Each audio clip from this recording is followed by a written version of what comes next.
has been proposed. This would be somewhat of the front, a typical front of a unit. I think all of these that have been in discussion with being the possible builder have two-car garages with two-car driveways, which gives a lot of, which really kind of means that these people pretty much won't be parking on the street. They have the ability to park two cars in the driveway, even if their garages were full. So with that being said, would welcome any comments, concerns that the Planning Commission would have. I have just a clarification. On all of these, there's a master bedroom on the first floor. Yes, I would assume so, yes, sir. I cannot remember the architecture offhand, do you remember? Yeah, the intention of the active adult villa is to have the main living area, master bedroom downstairs, and typically guest rooms upstairs. So all of them are two-story villas? Likely, yes. Likely. Yeah. No more than. And what's the typical square footage? So I don't recall the square footage, but most are 28 to 30 foot wide villas. And I want to say maybe in the 1,800 to low 2,000 square foot range. And with the backyards facing the roadway for the sections that, there's a dozen or so down the bottom there, landscaping is considered and would be taken care of? Yes, natural buffers, landscaping. Yeah, it's interesting you asked that. That was, this being one of our concerns, how would the Planning Commission and how would the county see the idea of these rear units facing a road? It's not typical. And so typical things like this would have a fence. Fence isn't the prettiest thing in the world, depending on what it is. And so we did, just as a designer, we did think that either somebody would require or it would be the right thing to do is to landscape back there so that it would be a nice, especially as you come up to the intersection, be a little bit better view. Yeah. Well, I think the residences would appreciate that as well. My only question, why would you not bring the road out on Freedom Avenue? Sir? Why wouldn't you bring the street out on the Freedom? As opposed to Johnsville? Yeah.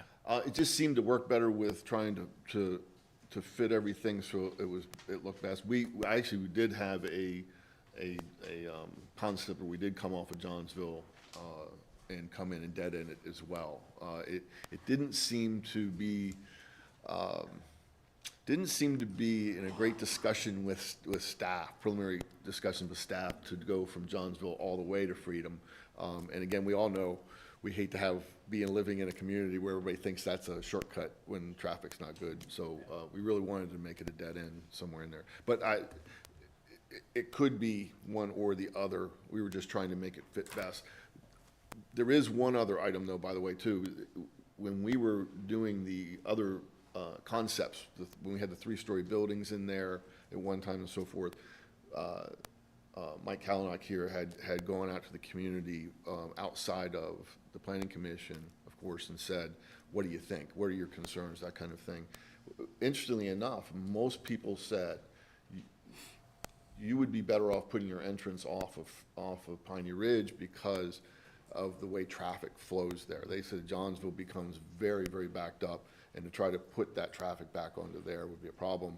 This kind of gave an opportunity now to kind of take that into account. So we saw several comments from the public, and one of them was Freedom Avenue, having it be backyards facing that and trying to incorporate it to the private road there.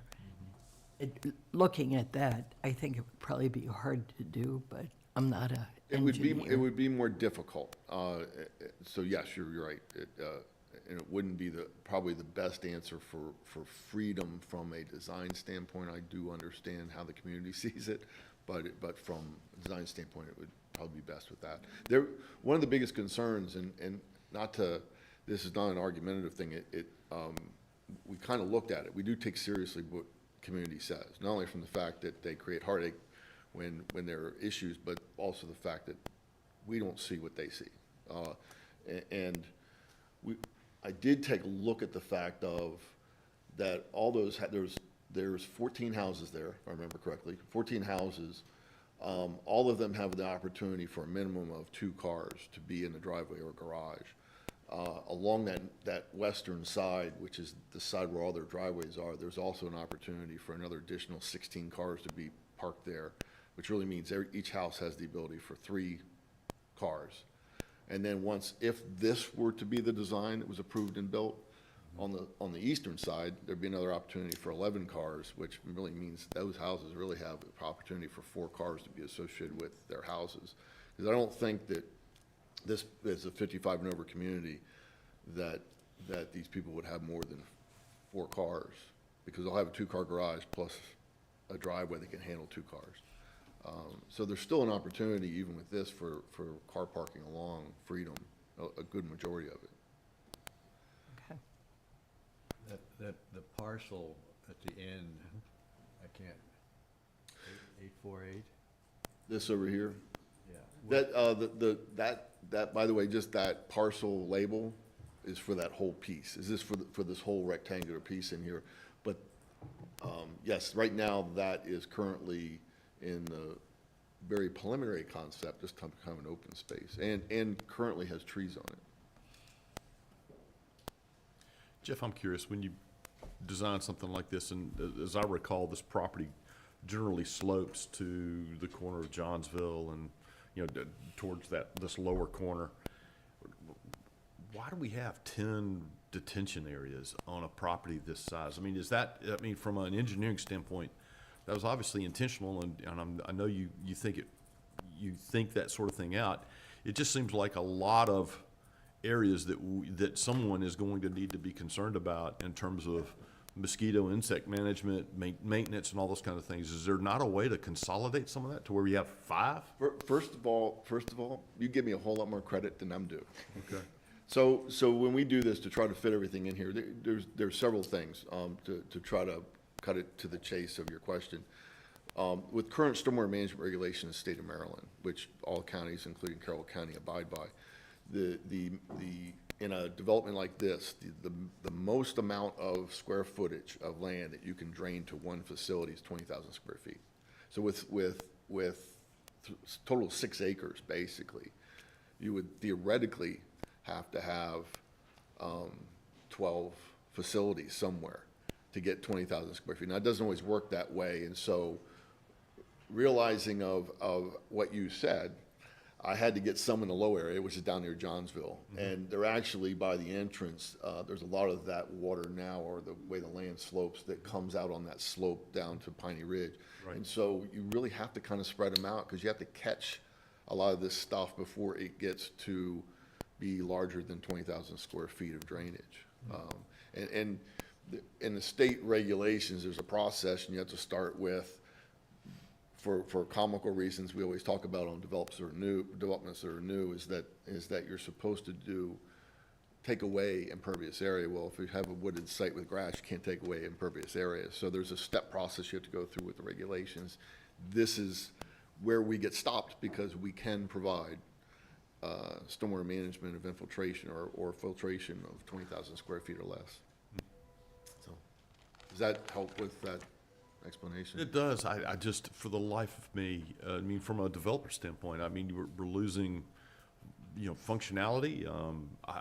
Again, the maintenance issue of it, I'm just, it baffles my mind that on a site this size, that we would have 10 facilities like that. Yeah, the big pond is out these days. Okay. Unless you really truly have to control some kind of flood Okay. issue. Yeah. Anything else?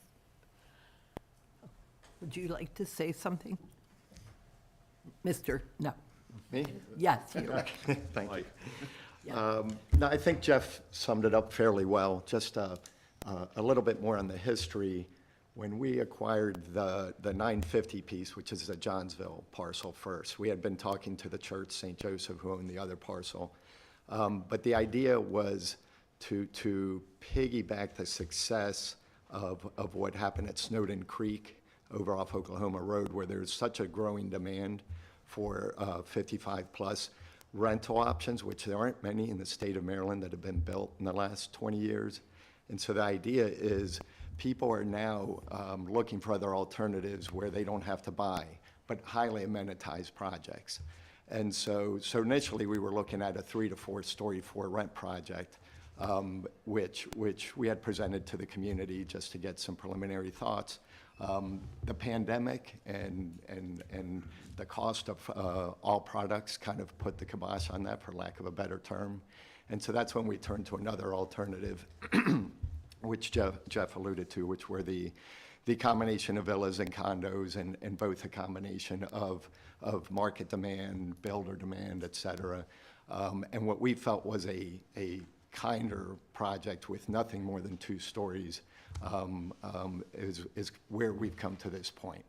And so, yeah, in terms of the technical aspects of things, we've relied on Jeff to put that together. And we welcome feedback to try to put together a project that works for the community, that isn't in an eyesore and isn't having a large impact on traffic or any other APFO issues. So these are going to be rentals. These would not be, no. I just have one question. It might be for staff more than anything. I know fire and EMS, a lot of times they don't like streets with turnarounds. I mean, why would a project this size not have a temporary access to Johnsville, like a gated? I've been in a lot of communities where they have a little gated access. So if there was a fire, especially with all these units together. I can probably answer that. I can answer that by saying I can't answer that question now, because this is kind of what we've proposed, and it hasn't gone through the fire marshal yet to determine that. So yes, the fire marshal may come up and say, we don't want that.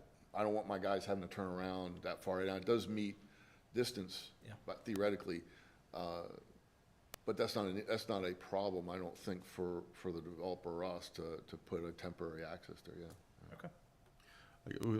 One last thing, I know you thought you were probably out of the gate. That road on, not, I should know the name, but I believe it's Piney Run. Yep. It doesn't quite line up with the line, Oh, the street here? across there, yeah. Is there any way we can get those to line up to where it's more of a true intersection? That was an engineer trying to line up a Google Earth picture to what reality drawing was, yeah. But So in that- actuality, it'll probably line up. That would be the intent, yes, sir. Thank you, sir. Yeah. Any, Who maintains the 10 stormwater ponds? And who maintains the open space area then? That would have to be a part of an HOA within the community. That triangular community that's new, yes. Of 55 and over? Yes, sir.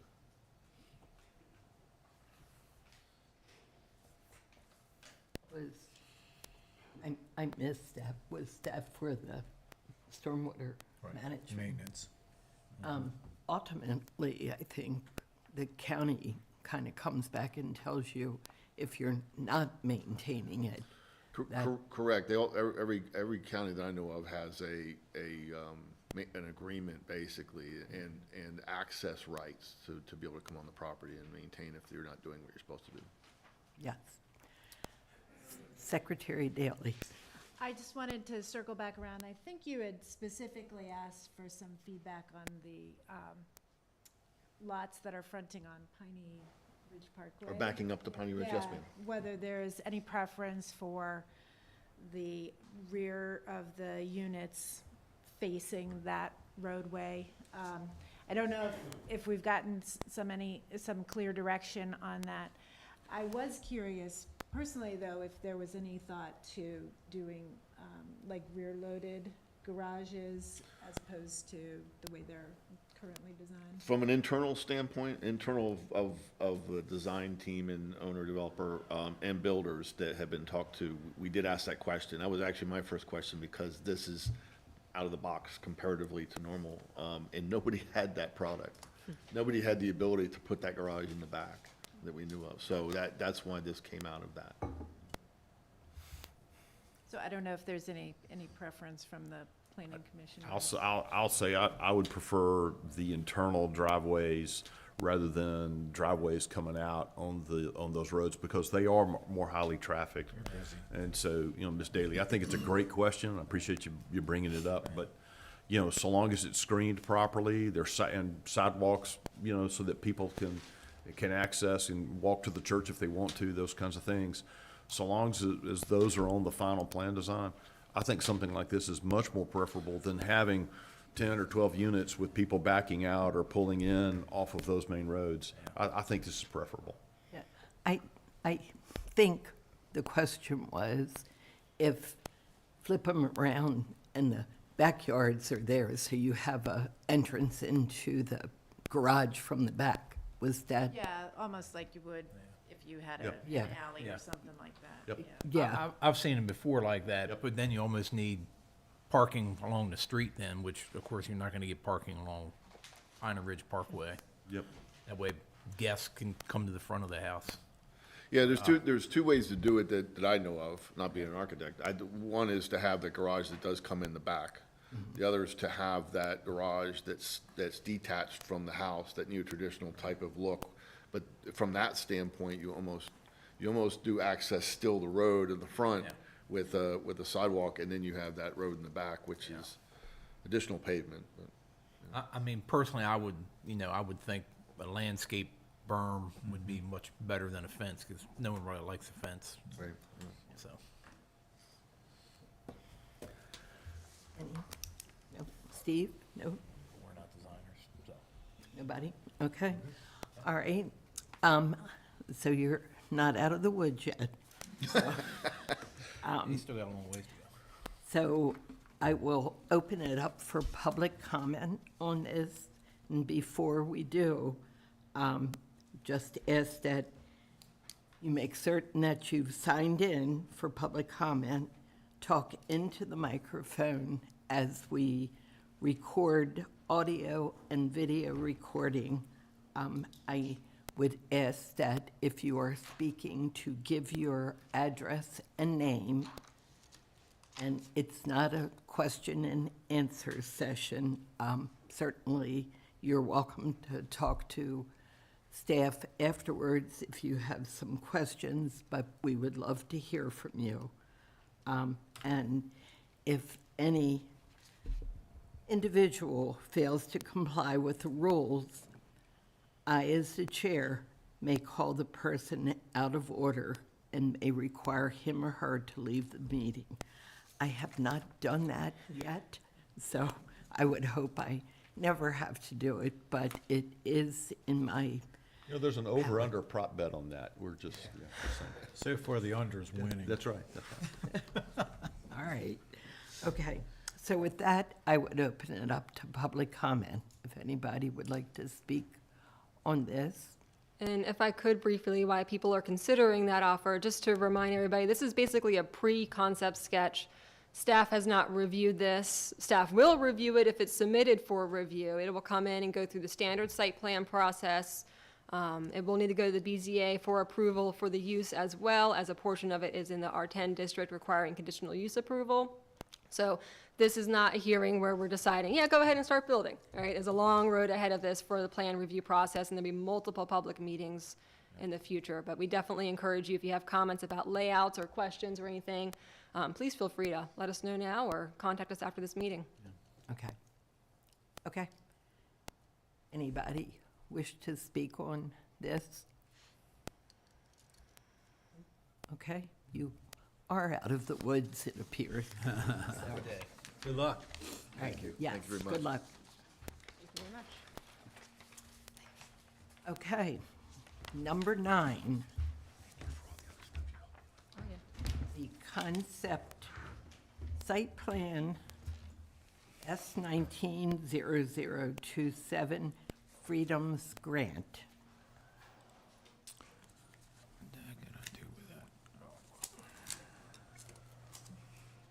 Oh, there's plenty of room for everybody today. Come on up. Okay. So, again, this is Kirsten Marple again. Anybody who might be familiar with the project might recall that David Beecraft is actually the project coordinator for this particular development. I am here in his stead today as he is in a conference and is unable to be here. So I will be presenting the Freedoms Grant site plan here. I'm going to allow everybody here to introduce themselves as well, if you could. Marty Hackett, CLSI, engineer on the project. Good morning, Chris Armstrong, Entitlements Manager for Lennar. We're the developer and the builder.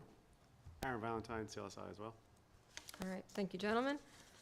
Okay, so we are here, as I just mentioned, for the Freedoms Grant site plan. It's S190027.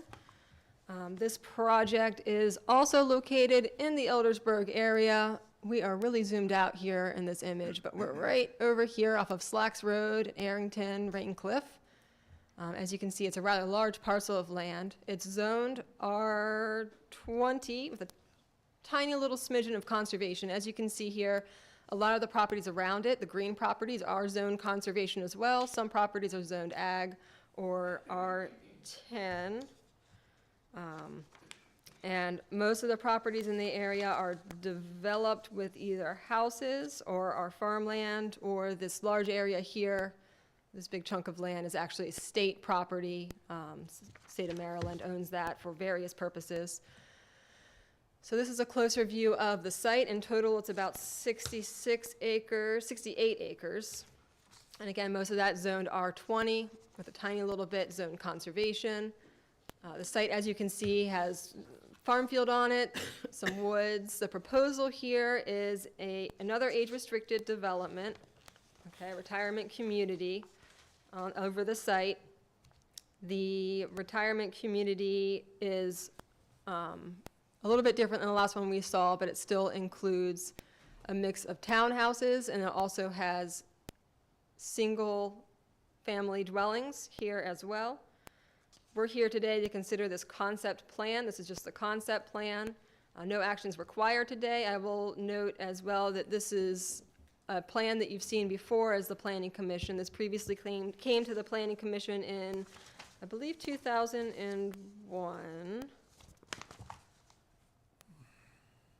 Bear with me. Yeah, retirement homes they're a conditional use in the R20 zoning district. And when it's a conditional use for retirement homes, first the plan comes to the Planning Commission for consideration of lot layout, density, and the traffic study, exterior design, and site layout. So this plan has been before the Planning Commission in the past. That was in August of 2021. The Planning Commission reviewed the plan, and we heard some comments from the public, primarily regarding the density and concerns about the density. The Planning Commission reviewed and had no actionable comments on it, with the exception of potentially staggering the layout for the townhouses along the roadside. I can see some of them are staggered. I wasn't here in 2021 for this project, so I can't say if that changed from last time, but I know the engineer will be able to speak to that when we move a little bit forward here, unless you wanted to make comment on that now, if the townhouses were modified in layout. They were. What we did was we had them all lined up along the roadway. They were relatively all the same. The comments back then, when we were getting density design approval from the Planning Commission, was to see if we could stagger, and we came up with basically the eyebrows, which will have opportunity for landscaping and all that to soften the look, and it also automatically staggered buildings going up and down the roadway. Thank you. Okay, so that's the history of the property. Again, it went through Planning Commission first for the density, layout, and traffic study. The traffic study was also approved by review staff, including SHA and our engineering review. And it came to the BZA and received approval from the BZA as well. And now we are here today after some additional technical modifications in response to comments from technical agencies over the past couple of years. They've been working on it to bring it to the point where we were able to bring it before you for the concept review. And so the site if we can get into the site layout a little bit. I'm gonna go forward. So again, it's essentially a vacant farm field at this time with some woods on it. Here, I believe that's Slacks Road there that's freshly repaved, so that's the property off to the side of Slacks. And then this is a dead-end terminus of a neighboring subdivision, which we will talk about in a moment. So the site layout here, we are twisted north is to the right. This is Slacks Road here, and then Arrington. So there's a realignment in the county master plan, the current county master plan for the Freedom District, to realign Raincliff Road and from Arrington Road. That is shown on this plan. The portion of that realignment of Raincliff that is on this property, that this property owner and developer is able to modify, will be constructed per that alignment, and that will be a county road. So once this development, let's say this development gets built, that alignment will be a stub through their property that they've built that will be a county road, and in the future, the theory is that the county would build the additional realignment and complete that realignment over time. With the exception of the East Raincliff realigned there, the rest of the road network that we see, for the most part, with an exception that I'll note, is going to be privately maintained roadways. So similar to the last project we just looked at where there will be some HOA features, that driveway would be HOA owned in theory. These driveways, these roadways, the parking lots will all be HOA owned as well. These are all private drives. The county will not be responsible for any maintenance on these private roads after the connection at Raincliff and the connection on Slacks. The only other exception is right down here. This is the determinus within the subdivision to the east of the property. The developer will be constructing a turnaround in that location to allow county plow vehicles and maintenance vehicles to be able to take care of the Argonne Drive, which is a existing county road, and to be able to turn around before they enter the private road network. There'll be signs posted, end of county maintenance, and so on. And here's a close-up of that location. So the county road will stop here, there'll be a turnaround, and the rest of this will be privately maintained. And here's the Raincliff Road. As you can see, there'll be landscaping along Raincliff Road. It's a public road that faces the private houses back inside yards, so there is landscaping required there that will be provided. These are, I believe, the eyebrow features that you mentioned that will stagger the townhouse units. So these are going to be, again, this is all privately owned driveways, internal drive network, I should say, road network, that will provide access to townhouses and their private parking. As we move to the north, you can see the other connection to the county road, which again has landscaping against the side yards of the houses. And then the internal road network, which loops with townhouses, and as well as a recreational area, a clubhouse, some sports courts here, and a pool with additional parking specific to that clubhouse. On the note of parking, the requirements for parking for single-family units are 2 parking spaces for dwelling. Each of these units will have a garage and a private driveway provided, meeting the requirements of 2 parking spaces. And then for the clubhouse, for this location here, you can see there's a parking lot right out front.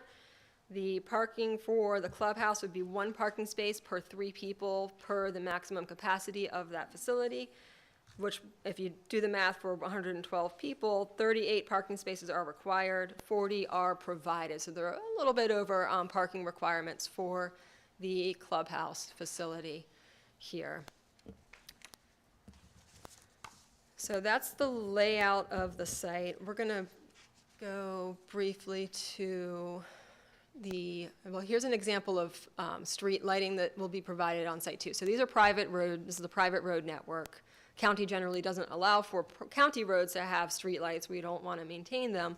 But a private property owner, including a HOA, could install lights at their discretion. They're proposing lights throughout the site.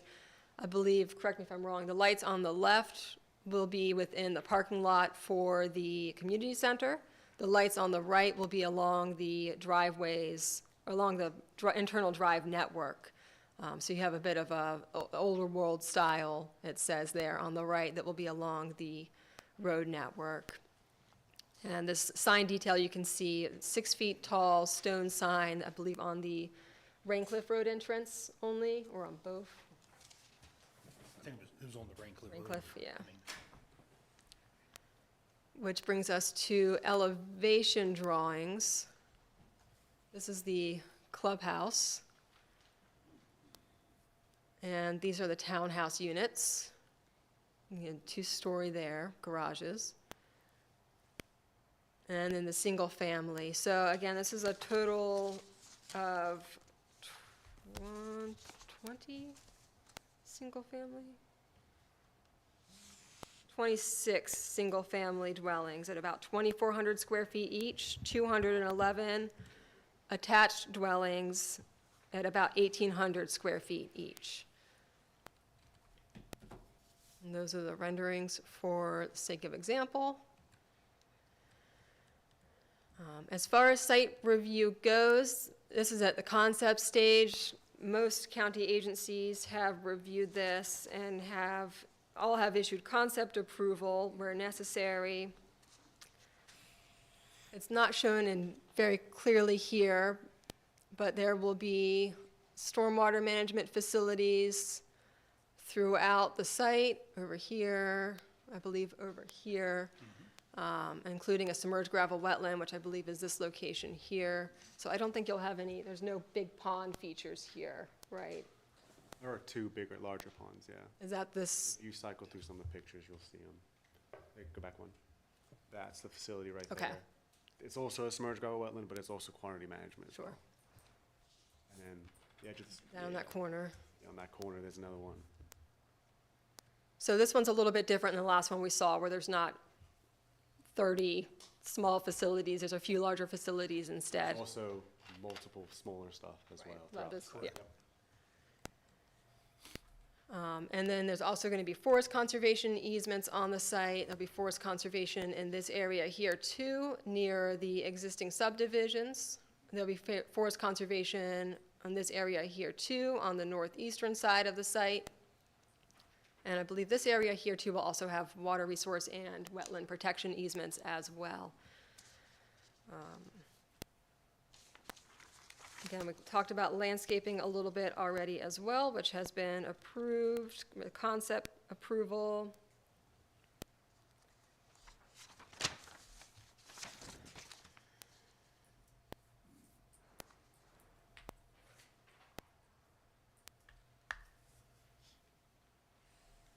And I don't think there was too much more talked about our approvals that we have now.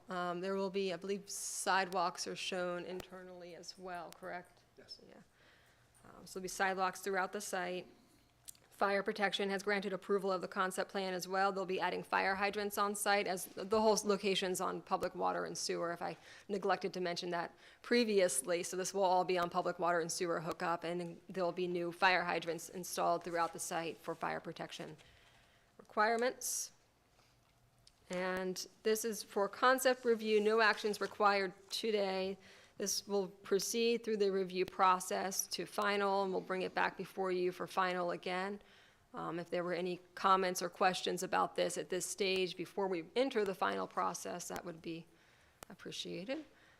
And we're all here to answer any questions, but I will say again, David is the project coordinator, so I might be just taking some notes and sending it back to him if there are specific questions that these gentlemen can't answer. Thank you. Any comments from, no. We've been around, this project's been around for quite some time. It went through the planning commission for the density, design, and traffic, back in '21. We've had a lot of stormwater management engineering that we've been working on, which was probably the primary thing. It's a larger site. You know, I mean, we're still gonna have those ESD facilities, those small facilities, and there's quite a few of them on here, because we don't have 6 acres, we have 60 acres, so, unfortunately, that's the criteria, we gotta play by the rules, but we're here to answer any questions. So the,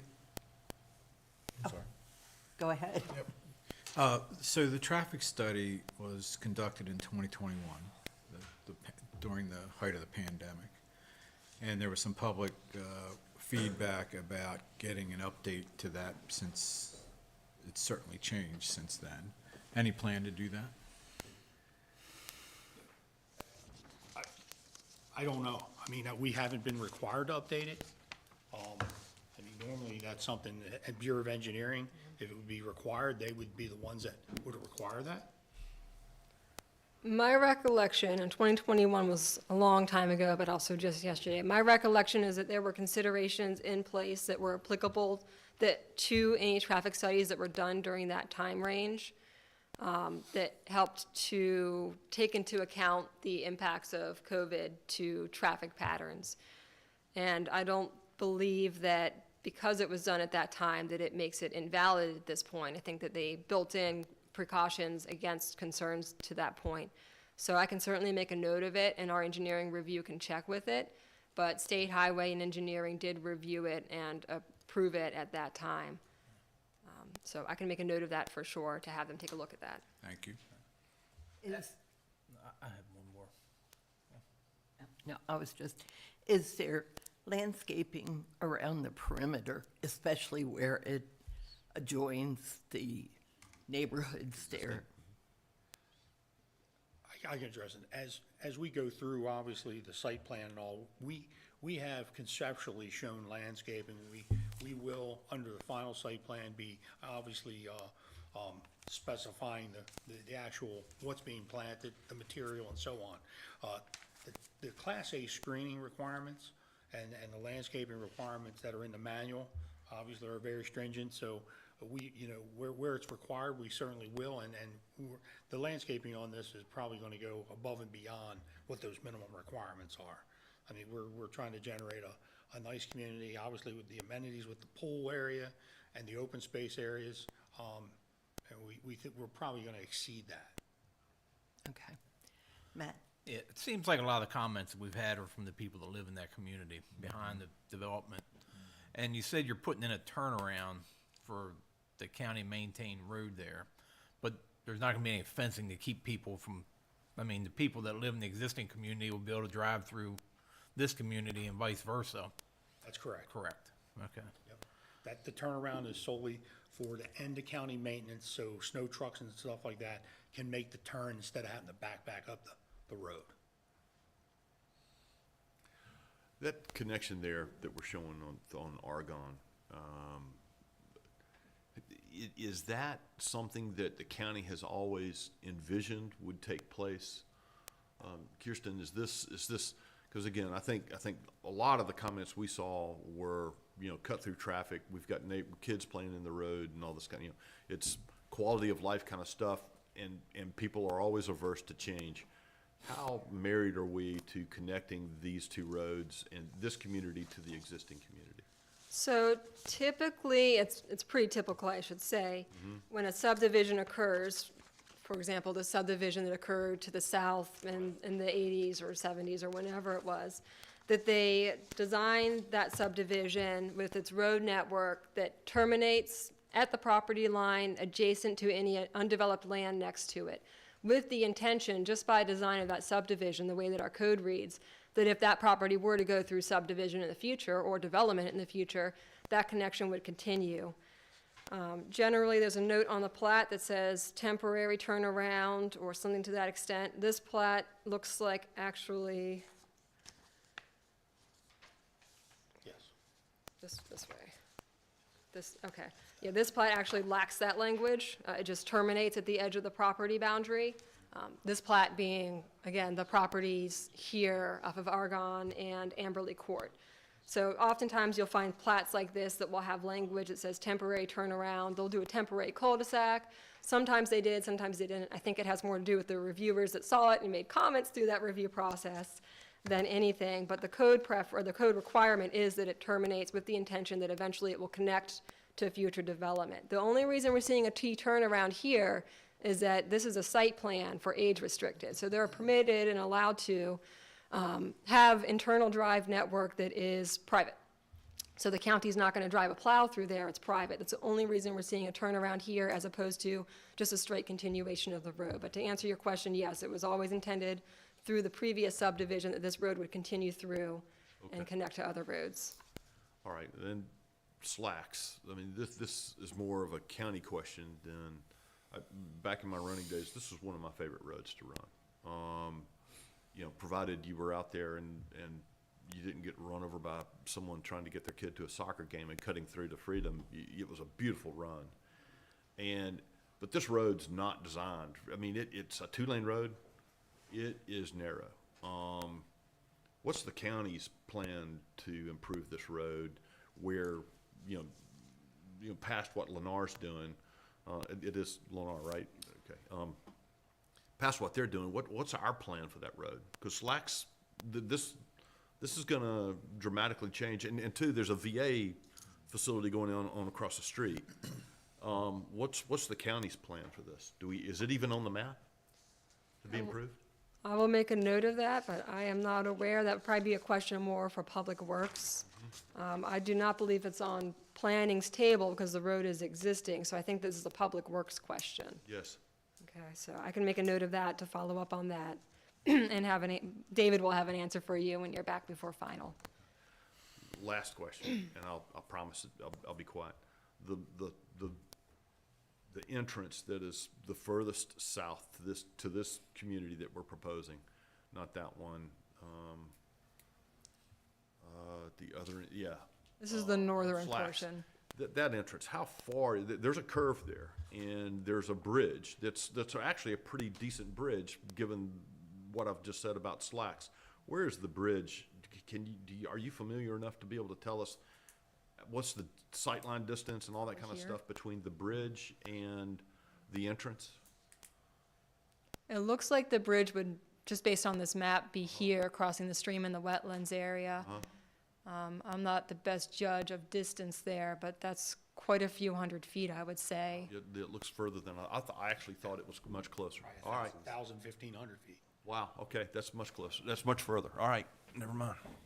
So my only other question would be about that intersection to the existing, what's not an intersection, the through road. The terminus of Argonne? I said, is it imperative that they be connected? I mean, I don't think it would hurt you guys if you just had a turnaround there for your development and stuff. Totally up to the county, Yep, okay. okay? It's not a master plan street. We have two means of access Yep. to the project for this size, so it's adequate for emergency services. It's totally up to, Yeah, 'cause once again, you could always put that gate in there for. Lennar's okay with it as well, so it's whatever. Yeah. Any? Richard? Any? No. Ralph? Steve? Okay. Any further comments from you gentlemen? No? No? Okay. All right. I will open it up for public comment. And just so everybody knows, we do receive all of your comments. We have a stack of them dating back to when we first saw this. So we do read, they don't just go in the circular file, and we do take into account what you're saying. So please give us your name and address. I'm Steve Shores, 7414 Brangles Road, which is near this property. If you would go to drawing 2 that shows that one right there, there is a wetland in the middle part of that drawing on their development property right there. That wetland leads down into a protective wetland that comes out on my property, okay? When Amberley went in, before Amberley went in, that waterway went on top of the ground. When Amberley went in, there's a pipe that actually runs from Amberley Court over into that wetland. Since then, there has been a significant amount of erosion because of the excess water that is coming out of there. If you look at the elevations on this plan, it says 545 or something like that at the road. It drops at the houses. It hits their wetland about 525 into this one at about 518. What you're doing is increasing significantly the stormwater runoff into that protective wetland. I would like to know what the developer and the county can do to help reduce, change the erosion that is significantly occurring already, and this is going to make even worse. Okay? Okay. So that's my comment. Okay, thank you. I do believe that the county takes into consideration all of that, and will work to minimize any of that. So, but that's something for, who's that, conservation, soil management? It would, quite a few people, most likely, that'd be a wetlands, or sorry, water resource management consideration. This is also a floodplain, so floodplain consideration, stormwater management. And on the note of stormwater management too, it should be noted that although that there is, construction going on here, new impervious going on here, the stormwater management features are designed to accommodate that and to address that and handle that, where previously in the past, this was an open field that just flowed straight to the wetland. So it might even offer some more control now than it is today, potentially. Okay. But I will make a note of that as well for David to follow Thank up you. with. Yes, please, go ahead. My name is Barry Nicolay. I live in Macbeth Way. My concerns are, I didn't know how many single families and how many townhouses are you proposing? It was 211, 26. 26 single and 211. We can't handle the traffic there now. Slacks Road dead ends into Macbeth Way. What are you going to do with all the houses there? It's barely hard enough to get cars through there now. Driving, you have to pull over to let the other car come by that's facing you. There's wetlands down there and a horse farm and everything else. Beautiful country. What are you going to do with Slacks Road? You're going to mess all that up and then redirect traffic and everything else? We moved up here 30 years ago because of how beautiful it was. And now they put the state facility in, which I'm happy about, all the police. When if you decide to build up there, you're going to get phone calls from all the new residents that are going to move in this community that there's gunfire and flashbang grenades and all the noise coming from the state facility over there because the police are training at night when they're night assaults. They train in the morning, they train at night, they train down at Liberty Dam. It's very noisy over there and traffic just can't handle all this. And the water, my God, we pay an arm and a leg for water now. You're going to put this development in and charge us more for all this? It's just going to impact the area terribly. I just don't understand. Just all this development is just beautiful, and I'm so glad the pandemic came by and messed all the plans up for the last 4 or 5 years. I'm just appalled. But Slacks Road, very dangerous road. Then it snows. When it snows up here, it snows. What is it? And you got 2 cars per house. How many you're talking about? How many units and townhouses and single families? You got 2 cars. The traffic's going to be unbelievable. But what are you going to do with Slacks Road? Your people are going to lose the frontage of their houses. All that farmland's going to go away. I'm just opposed to this whole ordeal.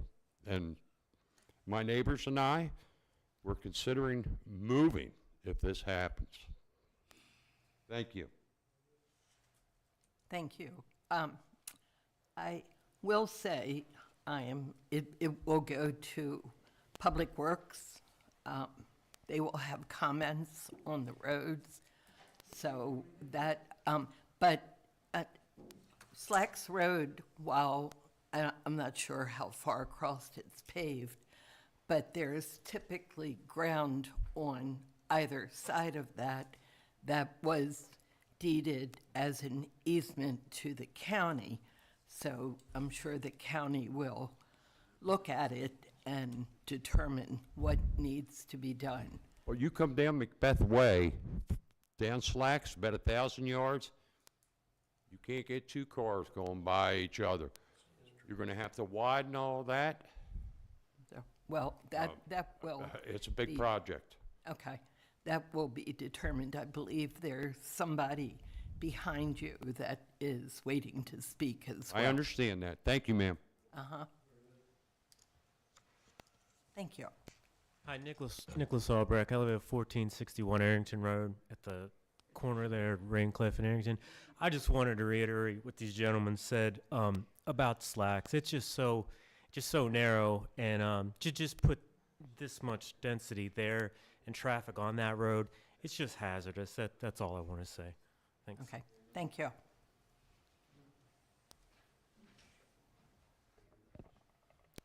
Hi, I'm Linda Musiani, and I own a property on Amberley Court South that backs up directly to this parcel of land. I have been in contact. I did receive the postcard, and I did make comments in email to Mr. David Beacom. Becraft. And he did respond to me, and I was grateful for that. He gave me a little more detail because I found this plan very difficult to maneuver online to see what exactly was being put forth. I am opposed to the density as well. That seems like a whole lot of stuff going in that 60-plus acres. You're talking about 238 units. That multiplies by 2, which is going to be 476 people, potentially more. And the traffic, the cars, the lighting, again, you know, we moved in 31 years ago, and our property sits right above the wetlands, and we too had years and years of getting our property to be stable with the erosion. We had a swell in our backyard that equaled 5 feet across and 5 feet deep that just ran and ran and ran. And we had the developer come back several times and repatch that, and now it's stable because of what I've planted with erosion control, natural planting on that area. And my concern is when they build that big piece, and I am not well educated on these new watershed facilities. I would like more information on that.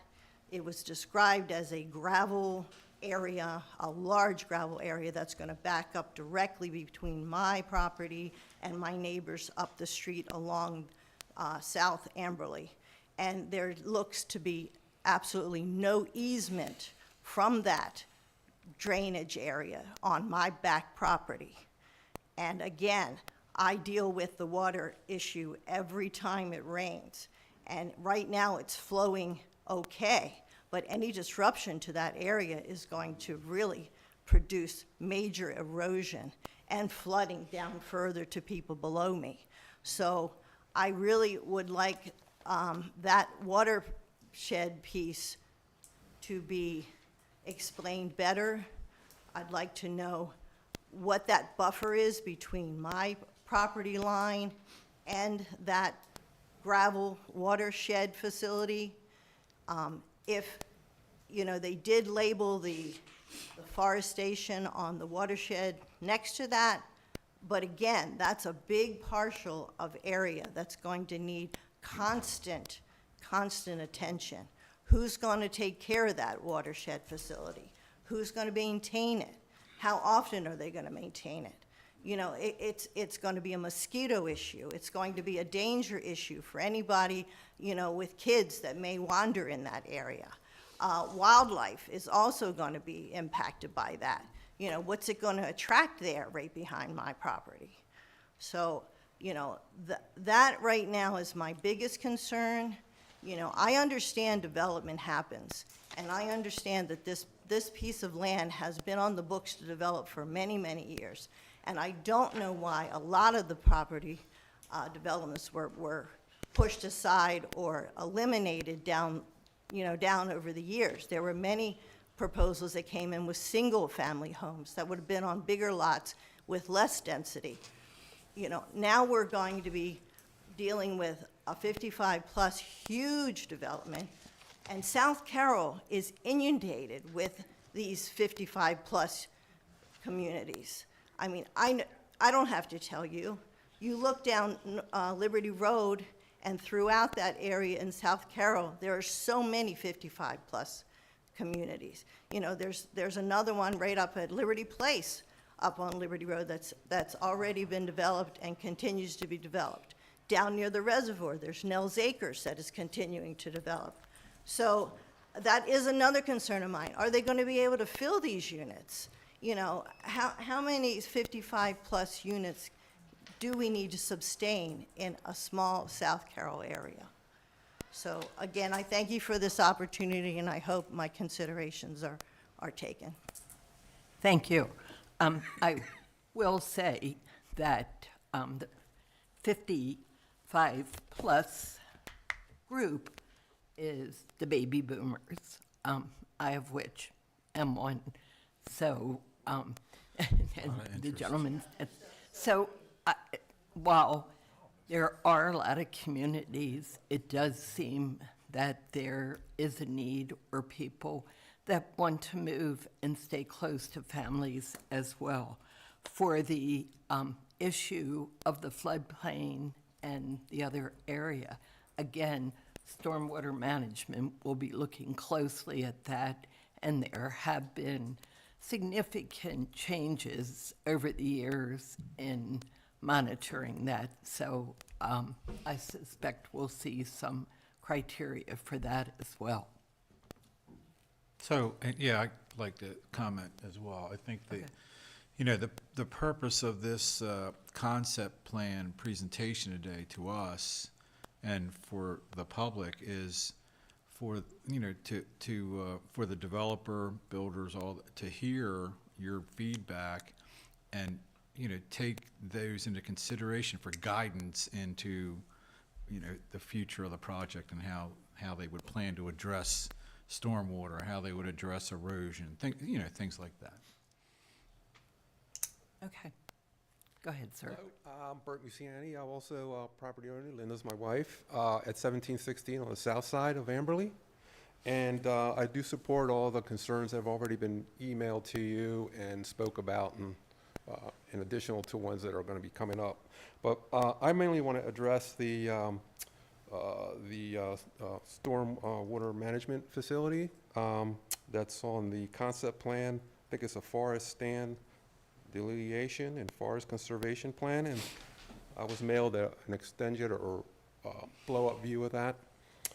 And it apparently, there's a 50-foot buffer that requires no building between that, but apparently the proposed retention pond or detention pond, however you want to name that, is exempt from that.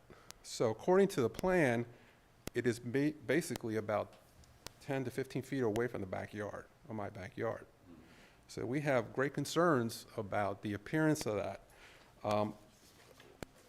There's also been, this is a storm water management plan known as a submerged gravel wetland. It's not clear to me where exactly that empties and how often that will empty. But I've done some research, and these types of detention ponds have a reputation that is not very good. They require general maintenance and a lot of maintenance to maintain these facilities. They are essential, but also time-consuming and expensive. Now, it is my understanding that once this development is completed, it'll be up to the HOA to maintain that facility. And how often they do it and what kind of expense they put in it is unknown at this time. But they don't have a good reputation for maintaining these things. And if they don't maintain it, they don't have the responsibility to do it. These can have a lot of sediment that grows in there, algae, weeds, and be basically a habitat for unwelcome guests, rodents, snakes, mosquitoes. And at every point, there'll always be some standing water in that facility. So we have serious concerns about that and the deterrent on our property value that it would have. In addition to the safety hazards, possible overflows and additional erosions to our property. We do request that you take that into consideration and to perhaps move that pond to a more neutral area on that acreage that would not affect other, boarding, the property, the owners that border that property, that includes about 3 neighbors. Or, at the very least, set it back at least 100 feet from the property line.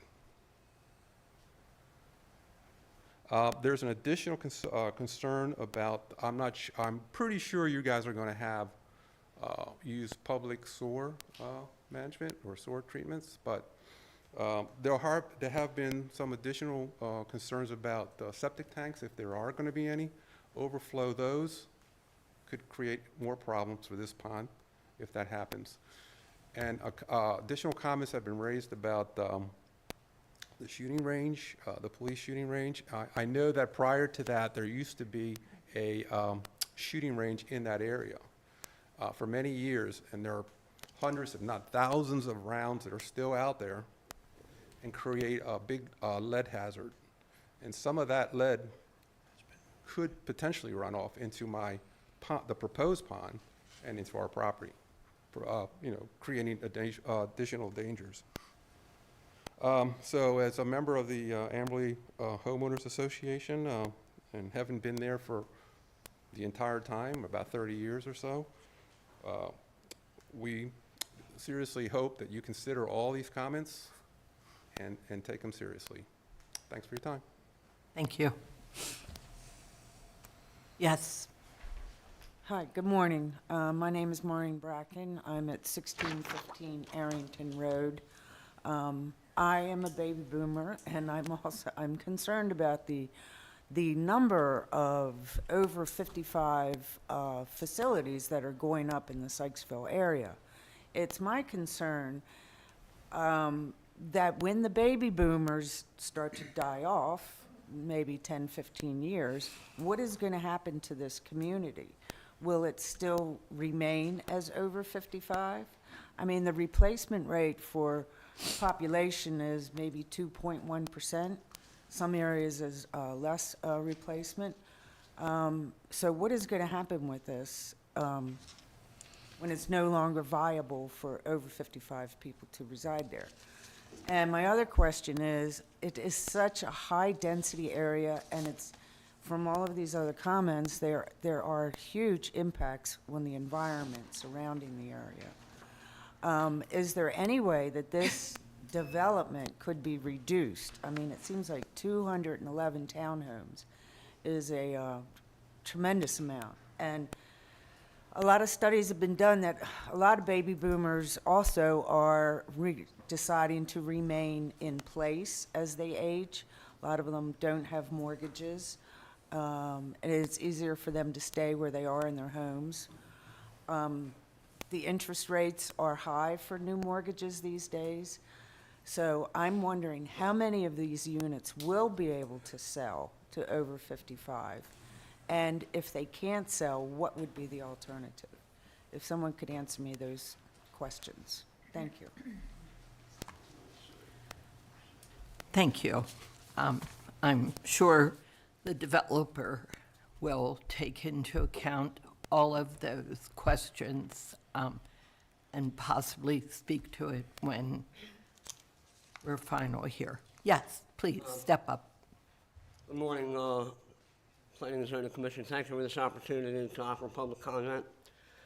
Can you give your name and address? Oh, well, excuse me. My name is Tim Seuss. I live in the Finders community. I'm 7367 Pershing Place. I am representing the Flanders community as their president of the HOA. I'd like to comment on a specific paragraph in the Freedom's Grant concept mod packet. However, earlier in this meeting, there was some discussion about a turnaround, and I could not hear it. So I don't know exactly what was discussed regarding a turnaround, but I'd like to offer my comments about a certain paragraph, please. The paragraph in question is the paragraph that describes the traffic impact study that was required for the Freedom's Grant site development. The study proposed 3 full access movement access points. One of those 3 full movement access points is Oregon Drive. The supposition is that Oregon Drive, as it's now identified as ending at the property boundary, will be cut through to the adjacent Amberley and Flanders neighborhoods. And the text segment of this paragraph that is the cause of concern regarding the level of service for the traffic is adequate and does not require mitigation. That is a problematic text segment that causes me to question the veracity of the findings of this traffic study. To consider full movement access, Oregon Drive, and does not require mitigation in the same sentence, it's pretty clear that there was a lack of consideration of the negative traffic impact to the existing limited access roadways that are already established in the Amberley and Flanders neighborhoods. And to that point, I'd like to make the following comments.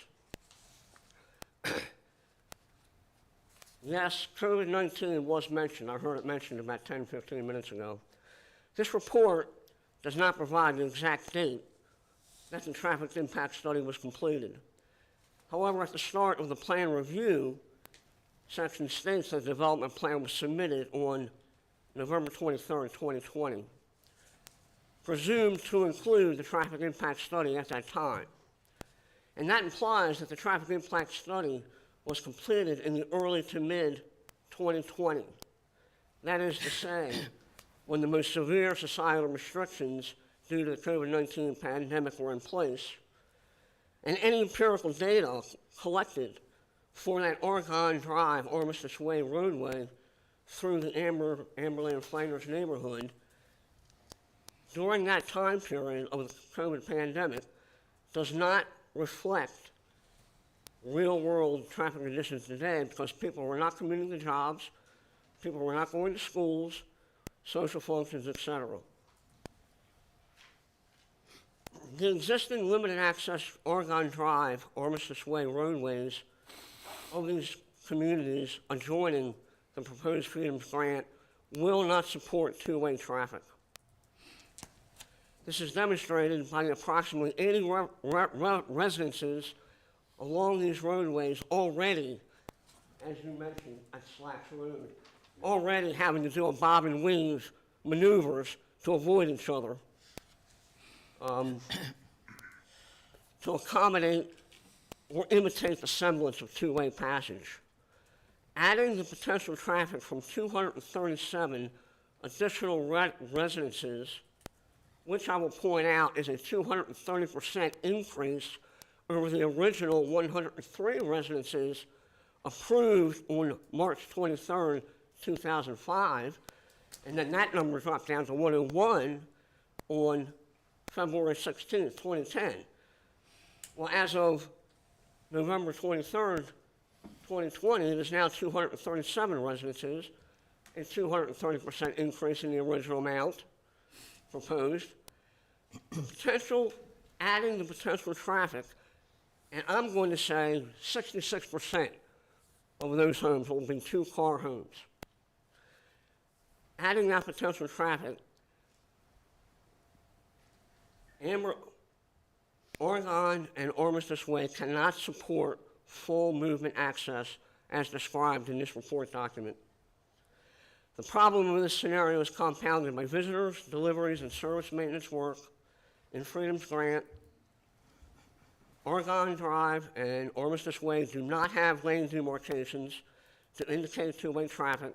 My neighbor here on Macbeth Way, they do have lane demarcations, and I actually went over there with a tape measure, and the width between those lane demarcations is 20 feet, and the width between cars parked along Armistice Way and Oregon Drive is only 18 feet with no lane demarcation to indicate two-way traffic. That is the current situation. School buses servicing the neighborhood do not even drive on Oregon and Armistice due to the limited access passage.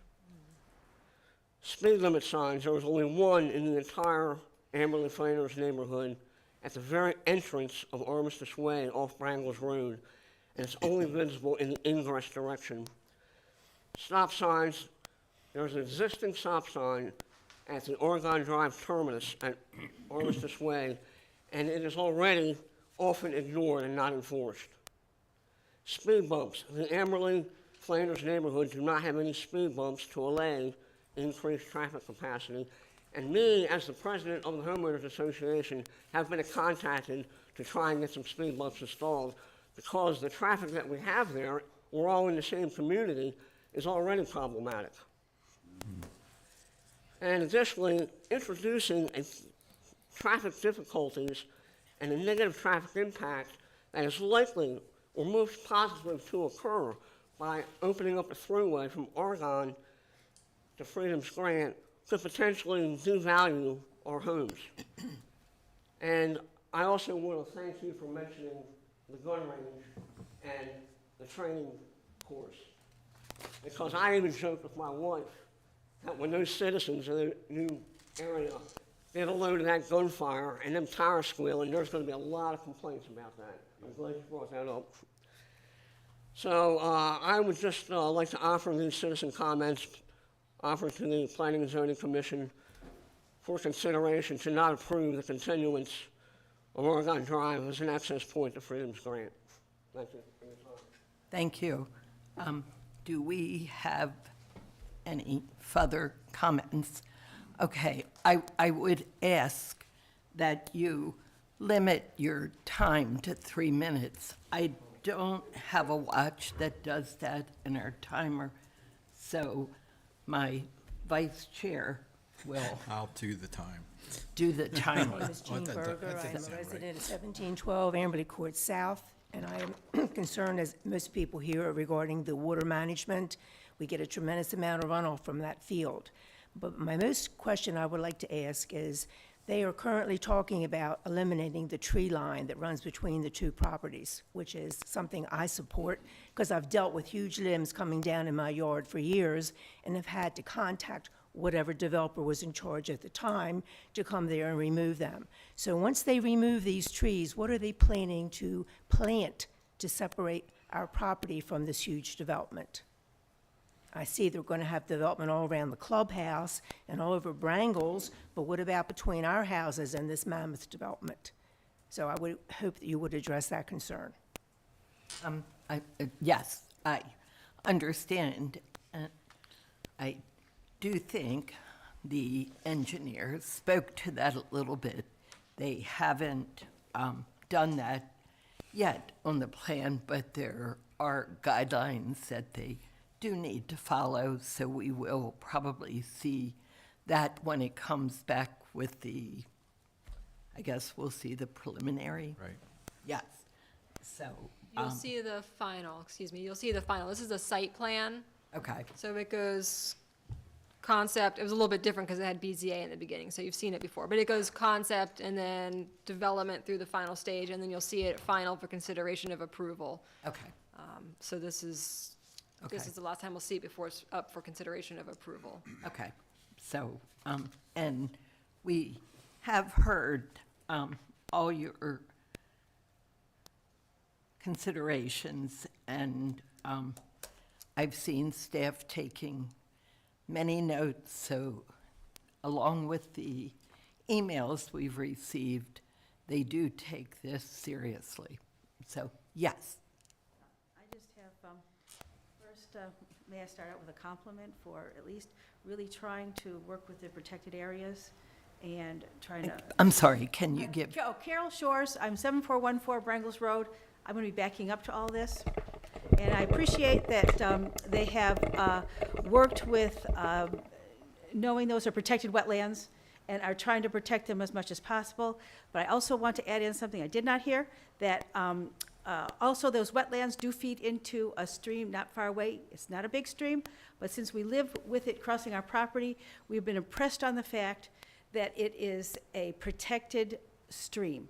And so sediment, anything sedimentary going into that is not allowed. So it's, so all this development will create something.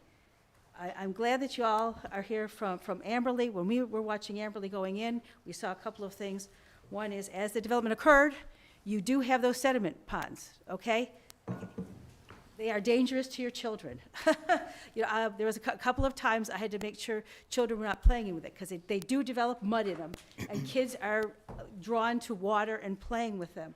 And I was always in fear of, you know, as houses moved in and children came in, that would happen. So you still have children all around, you know, coming in and watching. How do you look at those sediment ponds? Also, has any of those studies been made during water management when there has been a massive rainstorm? You know, I know that, you know, when, you know, people plan to come out to things, but one time I walked out of there in a major rainstorm and watched the flooding that occurs. So, I mean, there's all kinds of studies that you do, but do you really watch it when when we have the downpours? And it looks like with different changes that are going on, we've always had them, and we will continue to have them, okay? So I wanted to go over that about the major rainstorm. I wanted to go over that we have a protected stream. Also, I understand that there will be blasting going on. What protection will be done to the houses that are anywhere near any blasting that is being done? I was there when Amberley was put in, and I saw the blasting going up, and the protections that were made to the houses, because we are sitting on rock, at least our end of it, rock, and they had to blast all the way up to run the lines, okay? This is just a side comment, if this is to be, okay? But with the high-density housing, all of our mailboxes on Brangles Road are on one side of the road, at least a good section of them. We would like them to be moved so that we don't have to cross the road. As it is, with the density that we have now, we have to worry about speeding traffic coming over and getting out of the way of them. And so to make that request, to have the mailboxes be able to move to our side of the road that we live on. If this, you know, and also, you know, this is a high density. There's a lot of houses going in, so. Okay, Sorry. that's it. Thank you all. Thank you. Thank you. And that would be something for the post office, I'm sure, to consider. So, okay. Sorry about that. I'm Wayne Arrington. I live 1458 Arrington Road. Thank you for having us, by the way. And these people that came to say something, I'm glad they're here today, because meetings I've been here before, it was maybe myself and another lady. But I'm going to repeat some of the things they said, probably everything. And when I first came, well, you gave us notice that you were having the meeting. Since then, my wife pulled it up on the computer or something, and they had my name mentioned as a big concern. It went from 101 houses to over 200. As far as I know, that hadn't been addressed.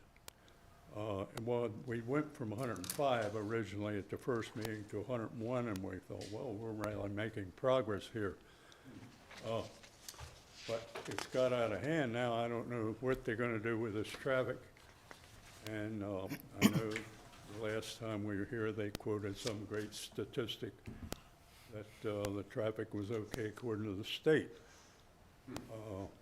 You can make statistics read anything you want them to read. But if you just ride down to Eldersburg area tomorrow morning at 7, and then turn on 32 from Eldersburg, see how you think the traffic is doing. And these people gotta go somewhere. I mean, they're not gonna be boxed in. And people 55 still get out on the road and do their thing. Some of them actually work. And I heard mention, like, what's gonna happen if they don't sell all these units? I guess our fear is, of course, you can't live in fear, that they'll become low-income housing. Similar to Eldersburg has some of those. Eldersburg, pretty soon, the English will be the second language. So all those are concerned. The lead in the field. They've never addressed that unless they did it by satellite, because you would have to dig to get that up. And that's pretty concerning for people, last I heard. At my age, I'm probably not going to have to worry about it too much. It'll probably be not finished and I'll be going. But I'm looking out for the county. I can see our next county did the same thing. They did a lot of development in Ellicott City, now floods. That could happen, not to that magnitude, I don't believe, but you gotta have some protection to take this water in this wet area.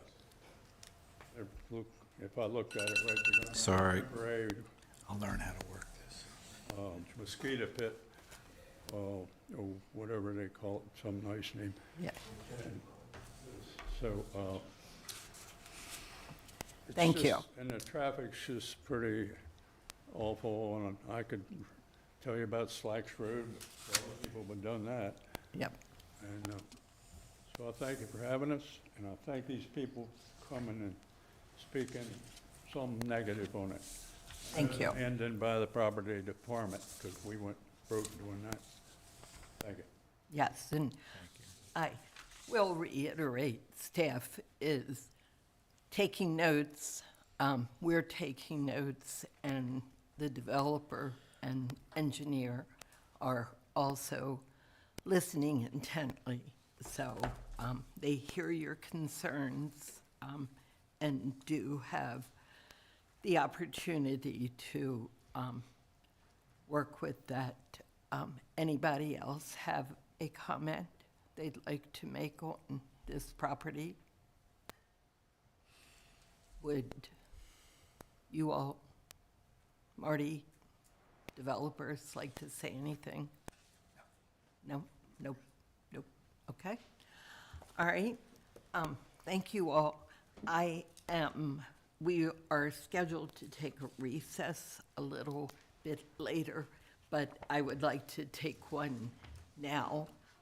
So we'll take a 10-minute recess and return.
Sorry. He's jumpy. We are back. Number, where are we? 11, 8, 9, 10. Number 10, reservoir. number 10. Reservoir Run, is that what we are? Yes. Okay. And Laura, Yes. you're on. Thank you. Yes, I am also not David B. Kraft. I am Laura Matthias with the Bureau of Development Review, and here today with the concept subdivision report for the Reservoir Run subdivision, which you are very, very, very familiar with at this point in time. So the entirety of the Beatty property, and then this particular portion of it, the subdivision on the south side of the property, you did just see back in April. And that was specific to authorization to cluster the subdivision lots, which was granted. So now we are here, we have all the technical reviews, approvals in place that we can come before you with a concept plan, okay? So again, we are on the south side of the site, right, which adjoins the Long Meadow subdivision, which was done in the 60s. Today, just to reiterate, again, concept, we have no action required, okay? So if you have comments, feedback, but no action is being requested of you today.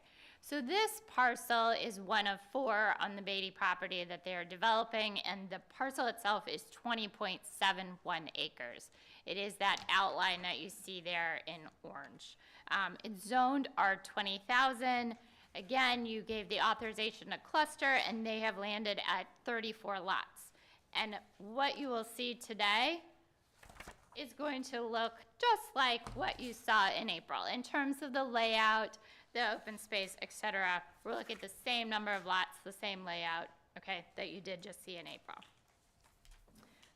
So currently undeveloped land.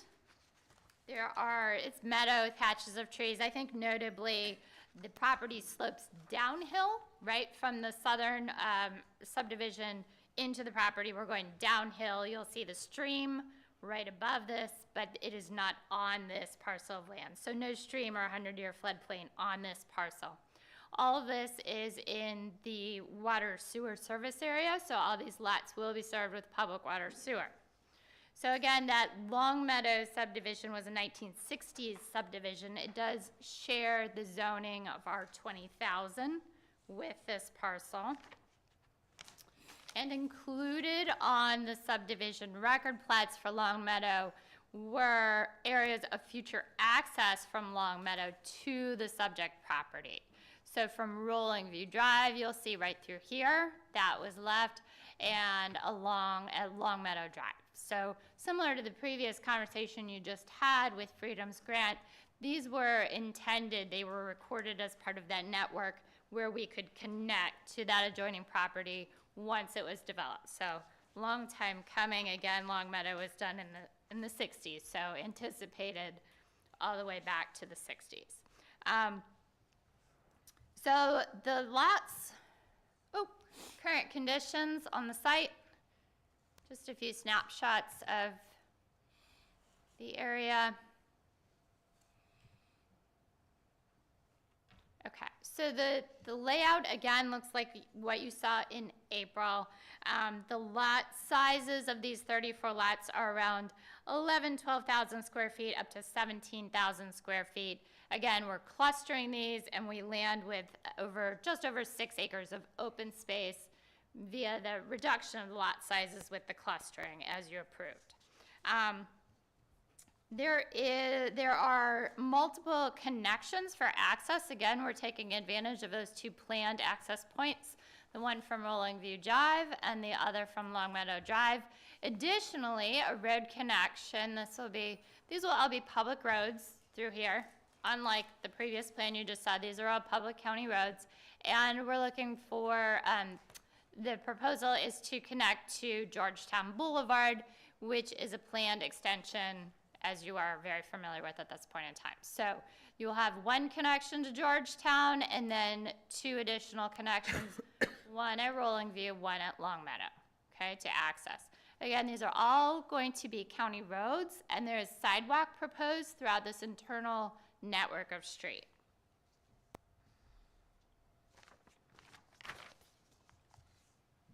All right. Again, served by public water and sewer, and this is the proposed land use is consistent with our community comprehensive plan, the Freedom Community Comprehensive Plan. We have stormwater has granted the concept level approval, which we do look for. They're utilizing dry wells as well as submerged gravel wetlands throughout the subdivision. I have a few next slides, so the orientation's gonna be a little different. You might have to turn your head, but just so you know, they are proposing landscaping along, you'll see Georgetown, and then the roads that are proposed within the subdivision, okay? There we go. So after that April 16th meeting in front of you, we did have a couple of emails came in to us. They are included in your staff report.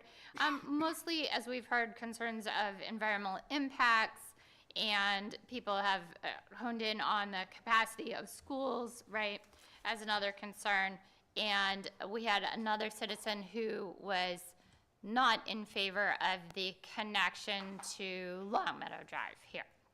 Okay.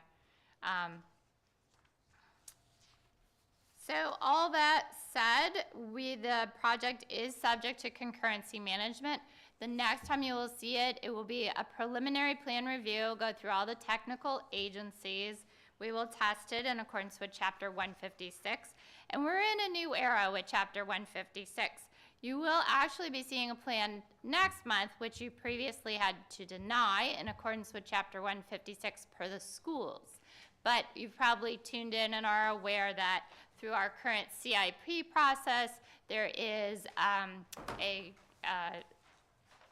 what's the right word? Remediation, that's not the right word.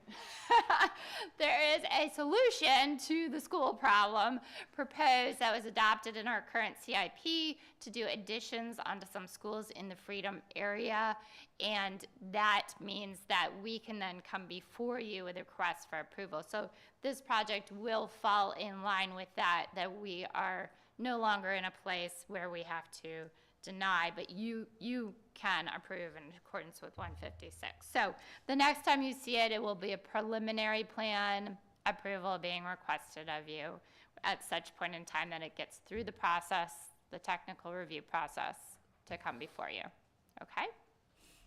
So that's the conclusion of the report. Again, I kept it short and simple because you have just seen this, you're more than familiar, but absolutely, if you have any comments, questions, if anyone's here from the public, and I totally neglected to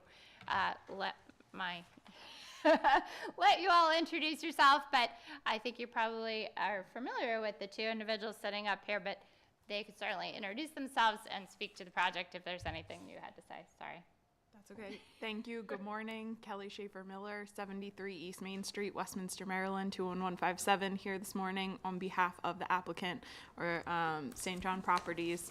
And I'll let Tom introduce himself, but we do have all of the members of our team that were present during the April meeting as well, from our traffic engineer and our site development engineers. So if there are any questions, we're happy to answer those. We did go into, as you recall, some detail during that April presentation in terms of the traffic study, the traffic mitigation being proposed, and all of those elements of the plan. So we're here and happy to answer any questions that you have regarding anything.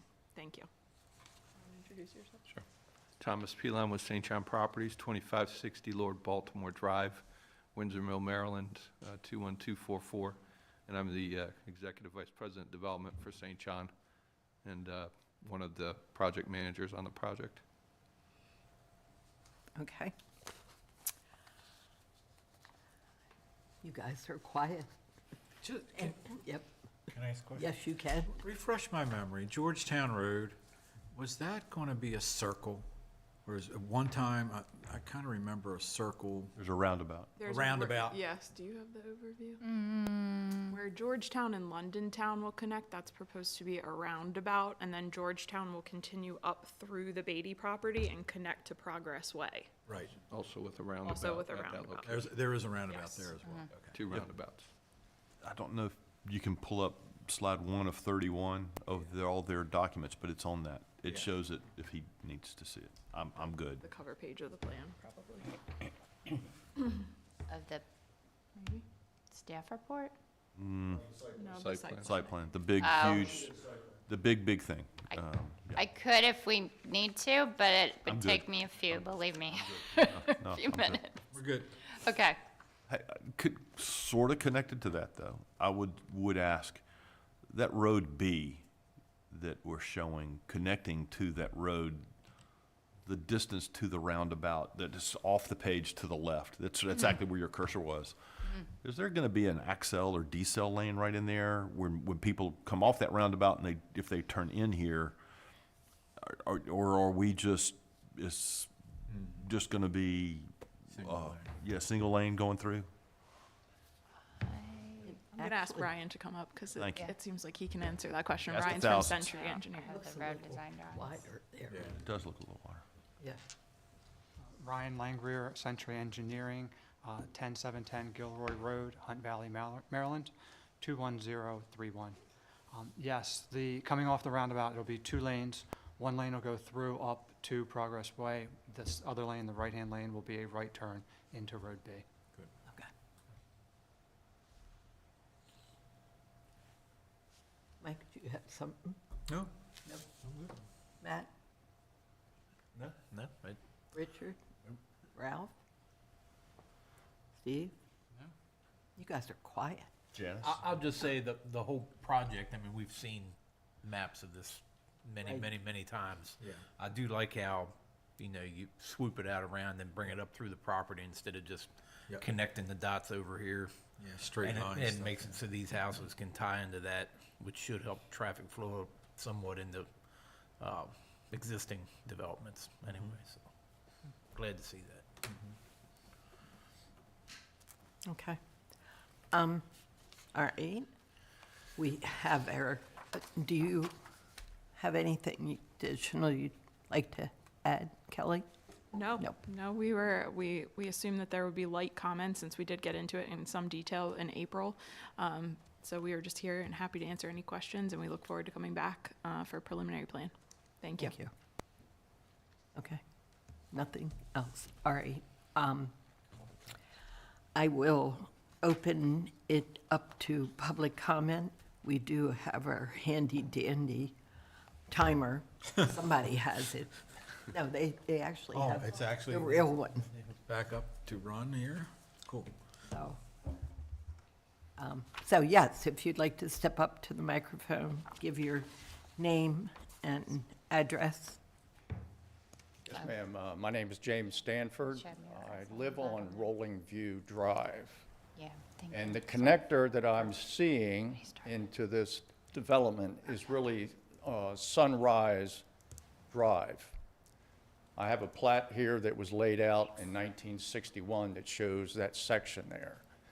I'm really appalled that you're thinking about using that connector to lead into Rolling View Drive. As you can know, that section was laid out 60-some years ago. There's no stormwater, curb, gutter, or sidewalks. People walk, children walk, people walk through there. The collection point for the school buses is farther down Rolling View.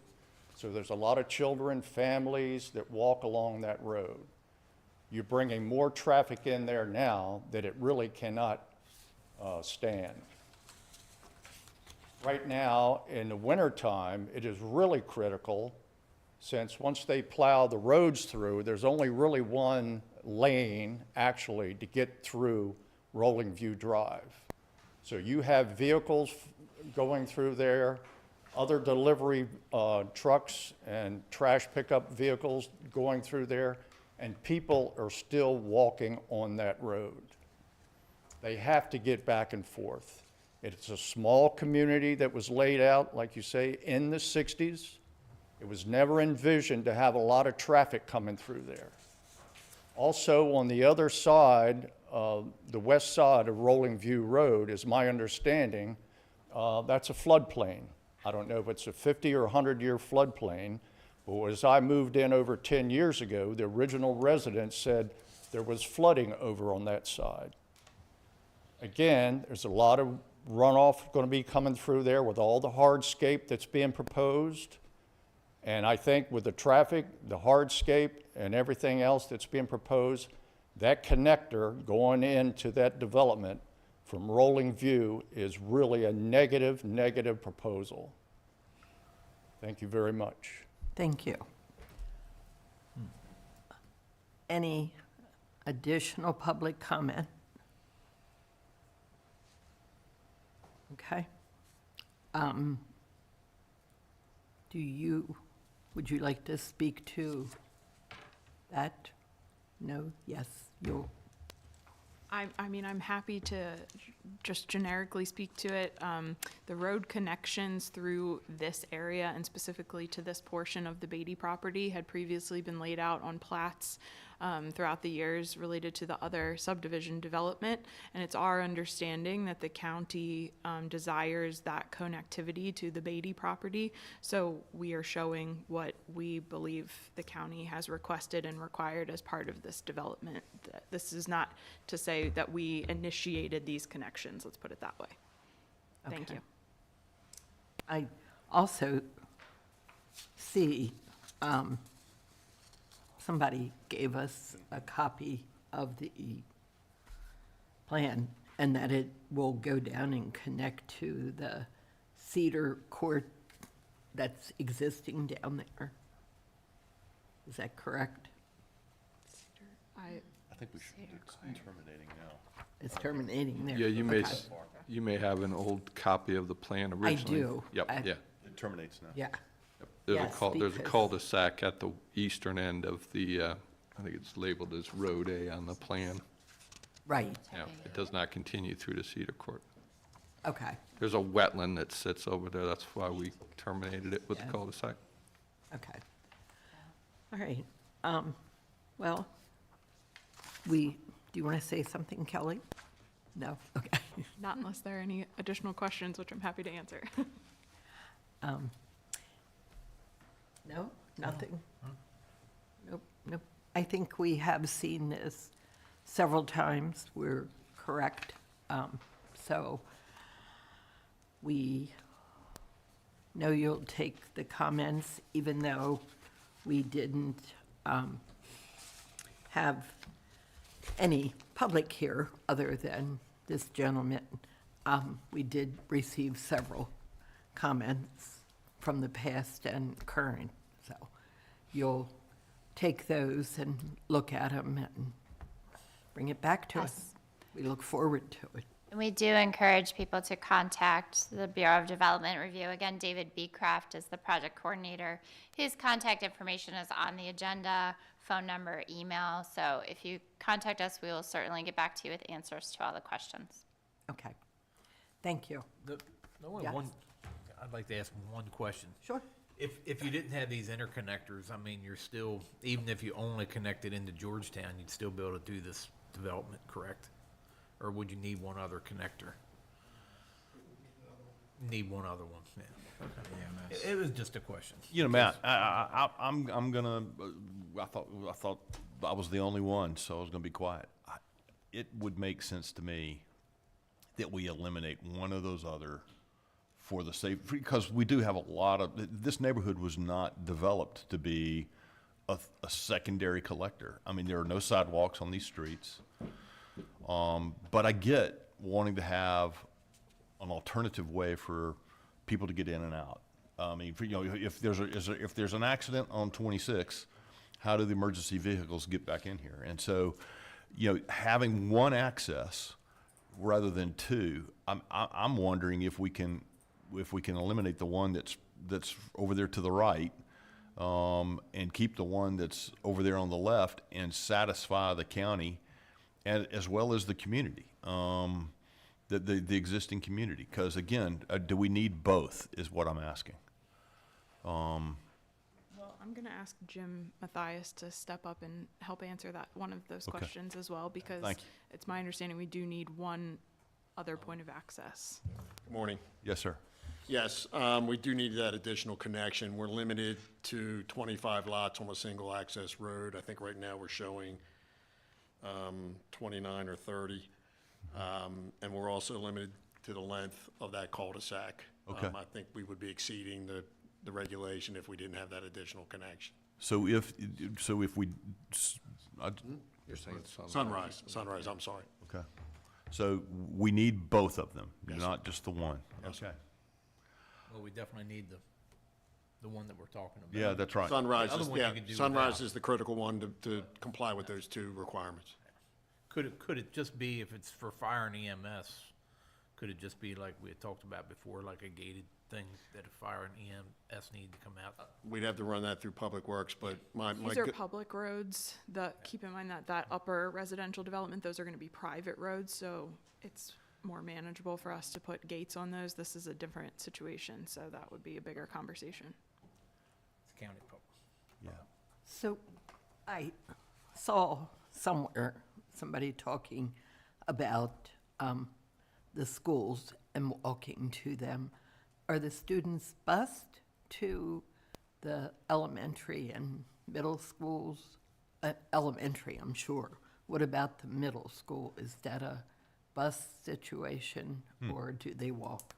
I also saw that public comment that was included in the packet as well.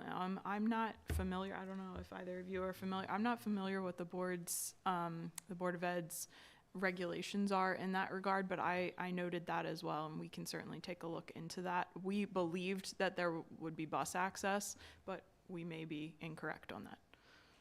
Okay. So, Ms. Daly, going to talk out loud, and, probably the way we should do it, right?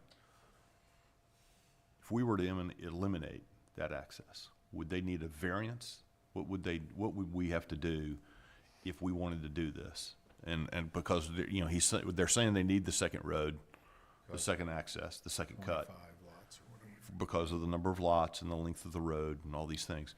If we were to do this, is that something we even want to entertain, or is that something y'all need to think about and come back as an alternative to it for us? What would we need to do? And do you have a strong feeling about that? Yes, Mr. Lester, I have recent experience with that on another project that we're processing through the county right now, in Eldersburg, and we had a similar situation, and it was essentially denied, that variance waiver was essentially denied. Okay. And you're Jim, are you with the, are you with St. John, or? My apologies. Jim Mathias, I'm a principal with Development Design Consultants, 192 East Main Street, Westminster, Maryland. Thank you. okay, All right. thank you. I would also put this in the greater context of the Beatty property. Keep in mind that there was a traffic impact study done, Right. and it was per all of the development, right? So when it was looked at, all of these connections, et cetera, were part of that, correct, right? So that's something to bear in mind too, that we've seen it through all that, and I'm not quite sure. And it's been through reviews with the technical agencies such as Public Safety and Emergency Services. So to request modification of something like that at this point in time, I'm not sure where that's going to lead us in terms of review. It might take us back a few steps as to where we've been so far. Well, I appreciate all of that, and I'll be quiet again in a moment. I just, it seems to me, again, that the funny thing about these connectors are, one, they've been there forever, and so it makes sense that we connect them, to me. But as a resident who's lived there forever, and you're going to have increased traffic flow through there, the funny thing about that connection is the people most likely to use it are probably the existing homeowners, because they'll be like, wow, this is great, I got to cut a new way to get to Safeway. And right now, it's an issue, and I hear you. You're shaking your head, and I totally understand that you don't want it, and I get it. I really do, and you hear us. We're trying to find some workaround on it. So, that's all I've got. I have nothing else.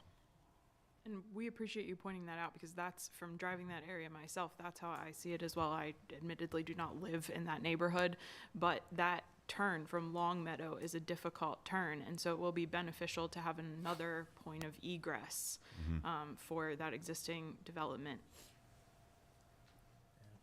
Yeah, I am a big fan of taking all the back roads to get where I go, so I don't encounter problems. So, but, okay, well, thank you for that. So, I guess, good luck. We'll see you back in the near or future. So, Thank you. Thank you. thank you. Okay. I don't think we need a reason. Oh, I'm sorry. I already did public comment, right? You did. Okay, good. We don't need a recess, so we can go to item 12.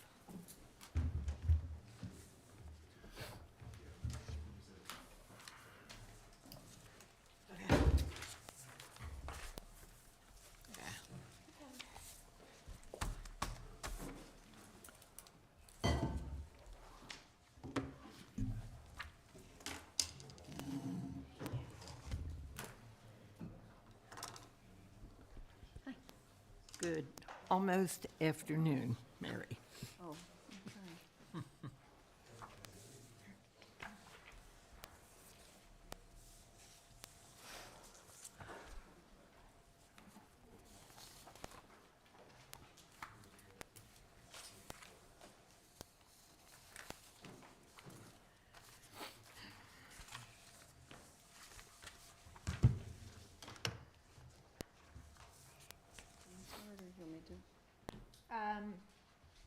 Okay, so we are picking up our discussion on DRRAs, Developer Rights and Responsibilities Agreements.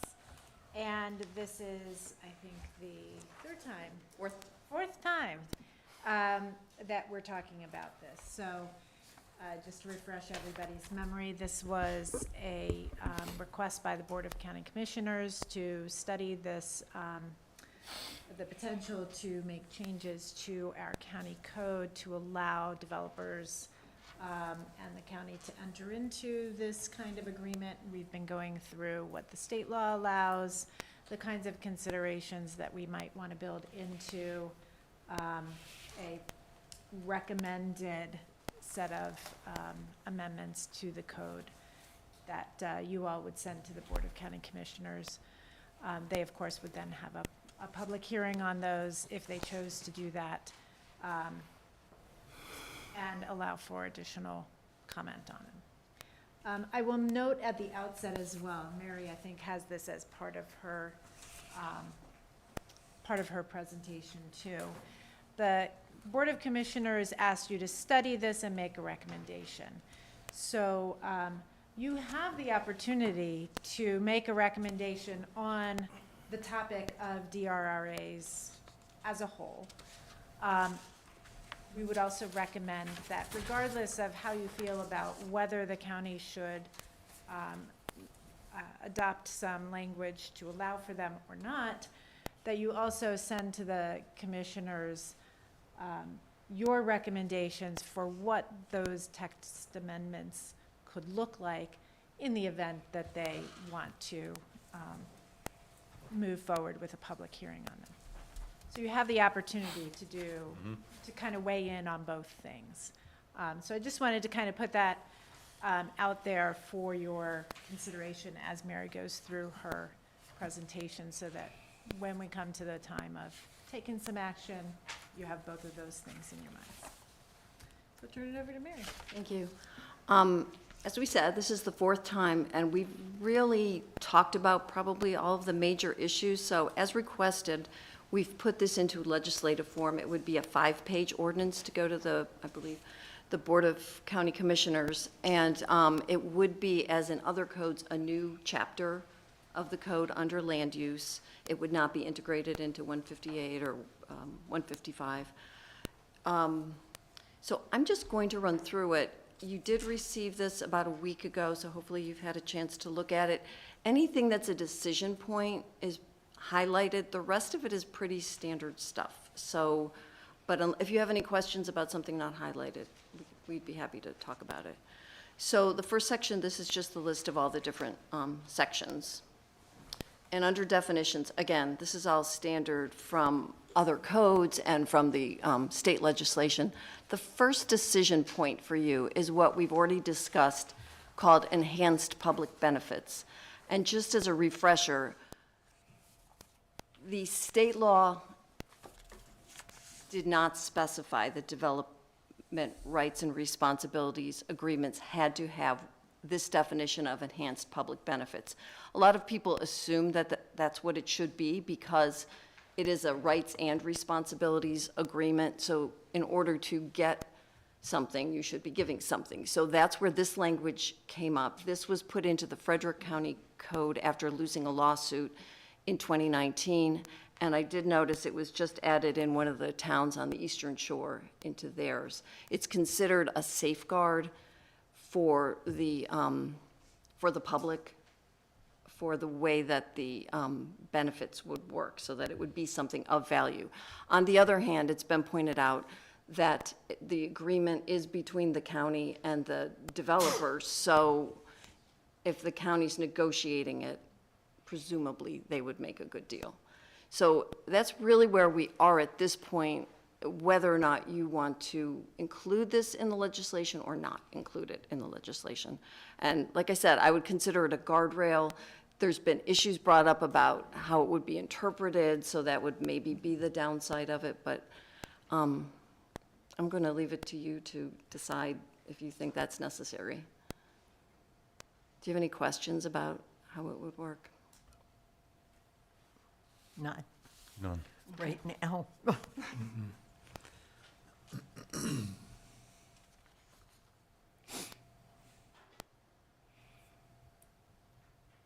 So I guess what I'm looking for here is, do you think it's necessary to be included in the local legislation? That a benefit that the developer would be receiving would be above and beyond what they would normally have to do through the APF, concurrency management, or other requirements of the code. That's what this requires.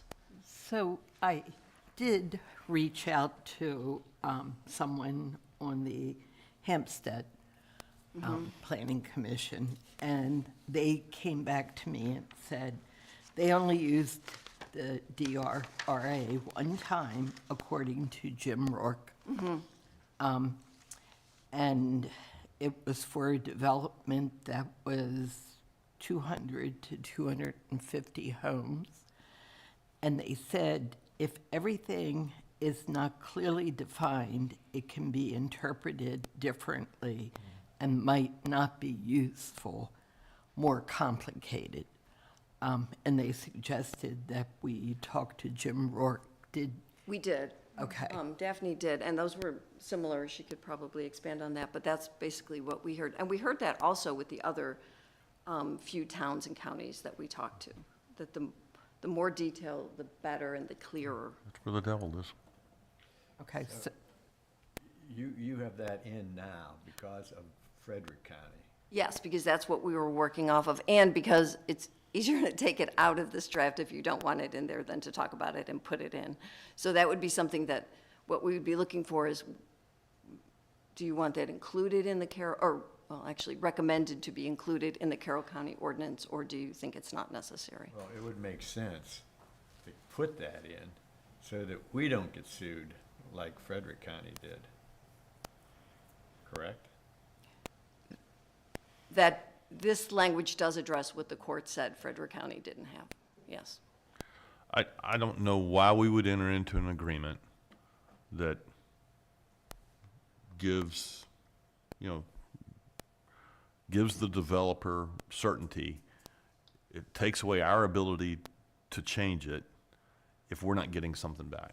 I don't know why we would, I really don't feel that strongly about this entire thing. I'm not ambivalent. I'm indifferent to this. But if this isn't in there, I don't know why we would do it. I mean, it just seems to me, you know, let's just do what we've been doing. Yeah, that's kind of where I am on this too. So I don't like that language. I think I mentioned that last meeting, the quid pro quo kind of feel to it. I don't like that. I think even Tom from St. John's made comment about that as well. I just, I get the protection and the guardrails and everything, but to me, it operates, it opens it up to operating out of 155 and 158 and all the guardrails that we already have in there. I view this DRRA agreement as kind of freezing 55 and 58. So as changes occur, that's cool. You know, we have an agreement because it's a large-scale project, and, you know, whatever happens, those things would stay still, except for if it affects public safety and things like that. So I just don't like it, and I agree with what Pete was saying. You know, it just seems like another, you know, the other thing about, the other feeling I have about this, who's going to negotiate this for the county? Does the county have resources to do that? Would the county have to hire another attorney as a negotiator? Some of the research I've done on these things is it takes a tremendous amount of time and resource to pull this stuff together. And I'm just asking a question of the county. Is the county able to do that?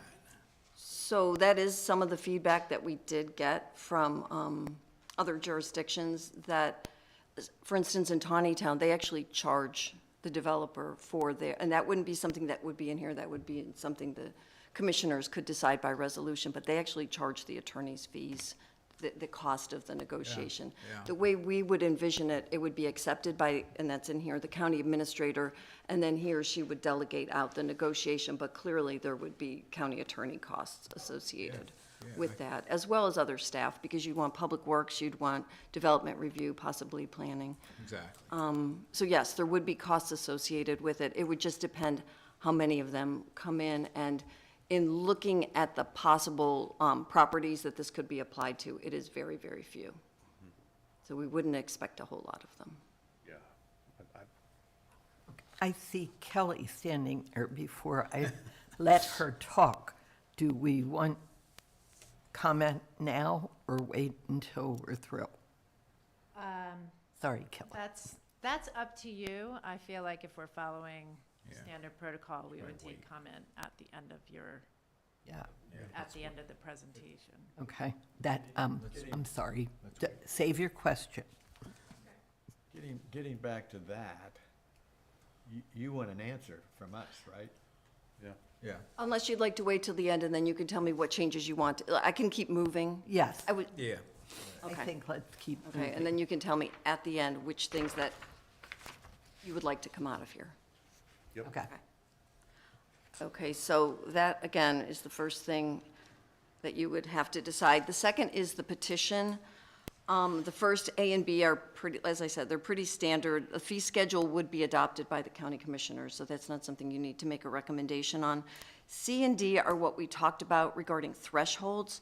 So what we put in there is a proposed development with solely a residential component must contain at least 100 dwelling units to be eligible for a DRRA. I can tell you right now that other than projects in process, we did do an analysis of the Freedom area, which would be the only place where you could get that kind of density. And there is currently only one property that has water and sewer that would even be eligible for it at 100 or more.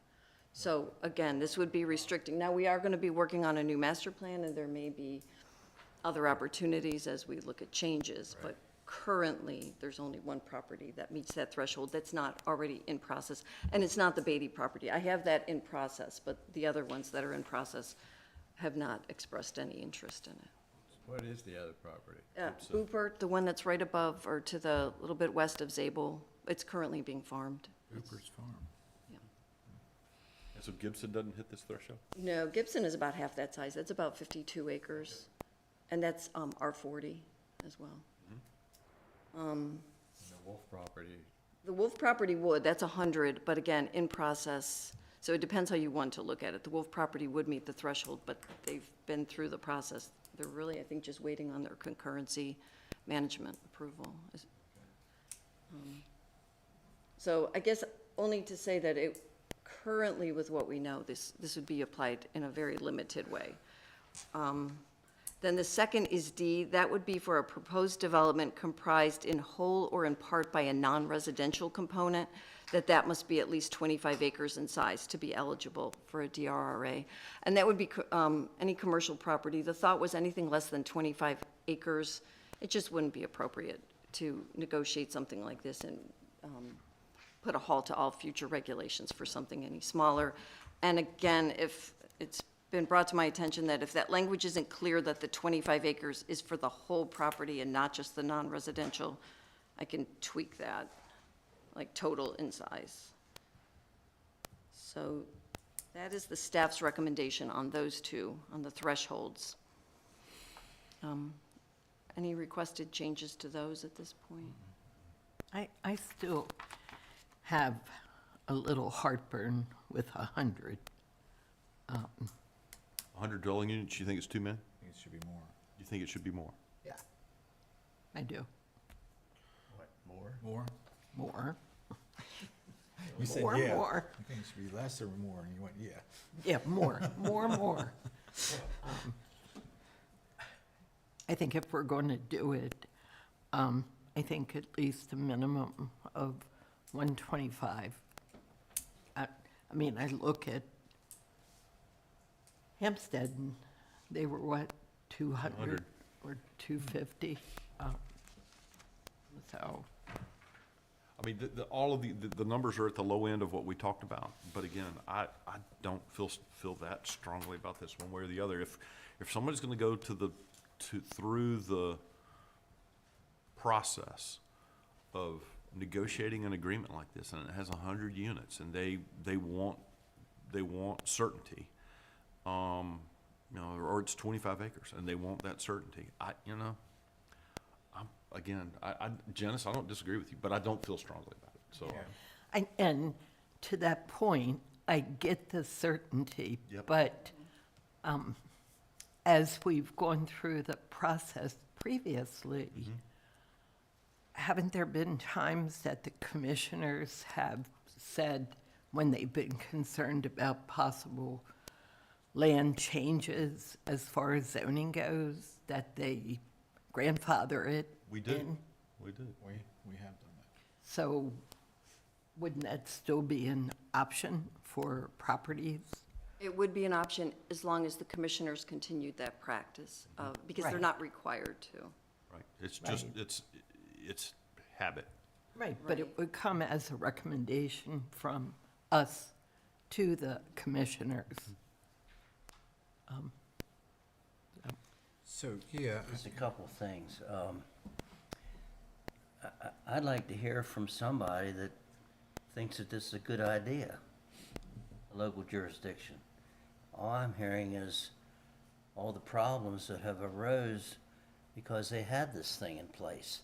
And then the other thing I'm kind of wondering about is we had a project in here just a little bit ago that went from 103 residential units in 2005 up to 250-some residential units in 2024. So how would that affect that? I think more is not good. Sometimes status quo might be as good as we can get, and less is better. So I can't get behind this. I can't find a jurisdiction or anybody that you've talked to that says there's not some problems here. What? And I don't know how we can keep tweaking it and tweaking it to let these individual problems go away when another one pops up. I'm very skeptical about this. What about Tawnytown? Do they use it without problems? or- They, in speaking to Jim who has overseen several of these, he said, generally speaking, they have benefited the city. That is the one that we found where it seems to have worked for them. He said not that it's not without problems, and his advice was similar to Jim Rourke, was, as much specificity, as much clarity in what everybody's getting is what he would recommend. But that was the conversation we Are had. these two highlighted issues based on experience like in Tawnytown? No, those aren't in Tawnytown. I don't believe, I'd have to look again, I don't believe they have thresholds. And again, even if you don't have a threshold in the ordinance, it's always up to the county to accept the application. So somebody could propose something at 20 acres, and if the county doesn't think it's worth pursuing, they don't have to. But again, we were advised to put as much clarity and detail in the enabling legislation so that that type of thing doesn't happen, because that also is staff and time consuming to have to review those and make that decision and that type of thing. So we were looking for something that was reasonable as a baseline. So these two things were what we considered to be reasonable. Certainly 125 is also reasonable. Yeah, I'll just add in our research, the problems that I think, Mr. Robinson, you're pointing out are almost a little bit in hindsight. And so the guidance or the advice that we gleaned from that was, in order to try to offset those or to avoid those, that you need to look at this very clear language, some clarity on exactly what you're trying to get out of this, that sort of thing. So, who knows, maybe if that was part of the original legislation, that some of the challenges that other jurisdictions have encountered wouldn't be as much of a thing, but we also have seen fewer and fewer jurisdictions actually using them, in the sense that a lot of them have kind of rescinded their. Yeah, several counties have repealed theirs in recent years. Yeah, so, I don't know, kind of a mixed bag, but I think the devil is in the details, if you will. So those are some of the recommendations that we're making, is that if this moves forward, that we've tried to address as many of those stumbling points as possible. How did you determine 100 dwelling units as opposed to what Janice is saying, 125? I think it's a good round number. Very scientific. Well, we also looked at the 25 per year threshold. So Yeah, so. 4 years for. that's Right. 4 It's a 5-year years. agreement. And 5 years would be 125 I got under you. current law. Makes sense. I mean, that was sort of the logic. We also looked at the building land inventory for, not Frederick, I'm sorry, Right. for Eldersburg, and saw what the numbers were, and that 100 would have allowed several, whereas 125 would have been a little more restricted. It would have knocked out 2 of the properties, so. As well, I think we're just trying to keep in sight the context within which somebody might want to use a DRRA. So the idea is you're trying to freeze this development context at a point in time for projects that you do anticipate building out over a long period of time. So if you've got a 20-unit subdivision, the juice is probably not worth the squeezing on that one, because it's likely not going to take 5 years to build out. And they're likely not going to be able to give something of much value to the county. I mean, that's the other side of it. It's not just to freeze it for the developer, it's what the county is getting in return to make it a valuable agreement. So let me ask this question.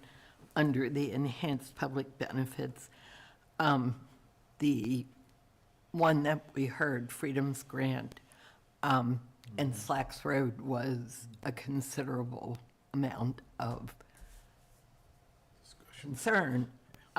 Is that something that, if that were in this type process, the developer could say, all right, I will increase that Slacks Road to the maximum part allowable?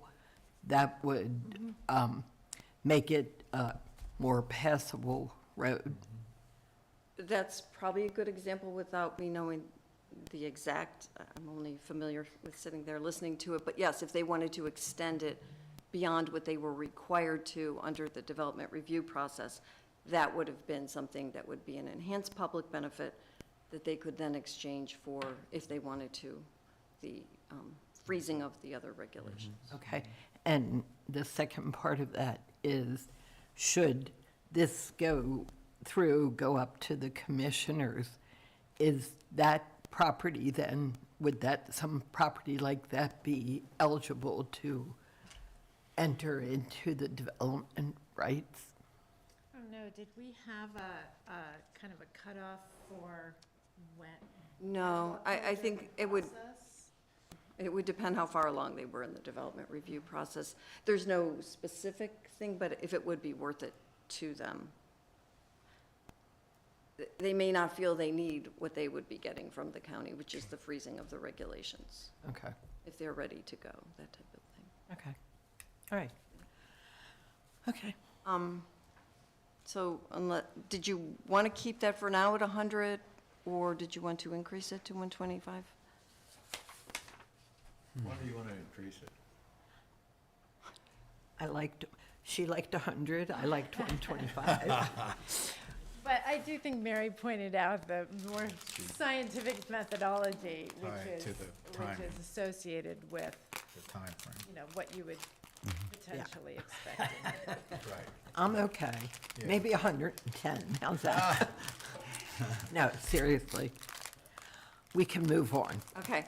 Under E, this is in response, and this language is similar to what was before it was repealed in the Howard County Code, a requirement for a community meeting to be held by the developer.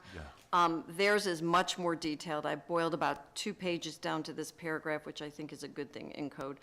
But it basically says, prior to submittal of the petition, the applicant shall conduct a community meeting to provide information to the community regarding the agreement and allow community residents to ask questions and make comments. This would not be a county-held meeting, although I'm sure we would be in attendance and involved in that way. Basically, it has to be in a public institutional building, posted on the property, and there has to be a record kept of comments. Since this was written, it's been suggested to me that that probably should not be prior to submittal of the petition, because then the county won't know anything about it if we get questions. So it should probably be following submittal, but prior to planning commission consideration. Good. And then there's that window that at least when people call the county building, we know what's going on. Right. Okay. Okay. And the notification of the date, again, I hate to say insert prior notification or ample notification of the date and time, location of the meeting. Okay. But again, something needs to be in there. We whatever we do, I mean, the color of the sign, we gave them 2 weeks, it should have been 3. People will complain no matter what we do. So I'm fine with you leaving it open like that, but it does need to be in advance. Do you want to specify 14 days in advance? We've got that in I code like language that. in other places. I like that because that is consistent with what we're doing elsewhere. Yeah, I do agree with that. I see we have some property that's adjacent to some notification recently, and we got it like a day before when they sent the cards out, so. Okay. Okay, the next highlighted section is under what's included in the agreement. And again, this is mostly from the state law. Other than 6, because we had discussed this, the density or intensity of the property. This may not be necessary because we haven't found an agreement that included increased density, but I still think it's a safeguard. So it would be the density or intensity of the property which shall not be greater than the density or intensity allowed in chapters 158 and 155 of the county code. If that was a concern, then that makes it very clear that part of the agreement can't be to increase the density.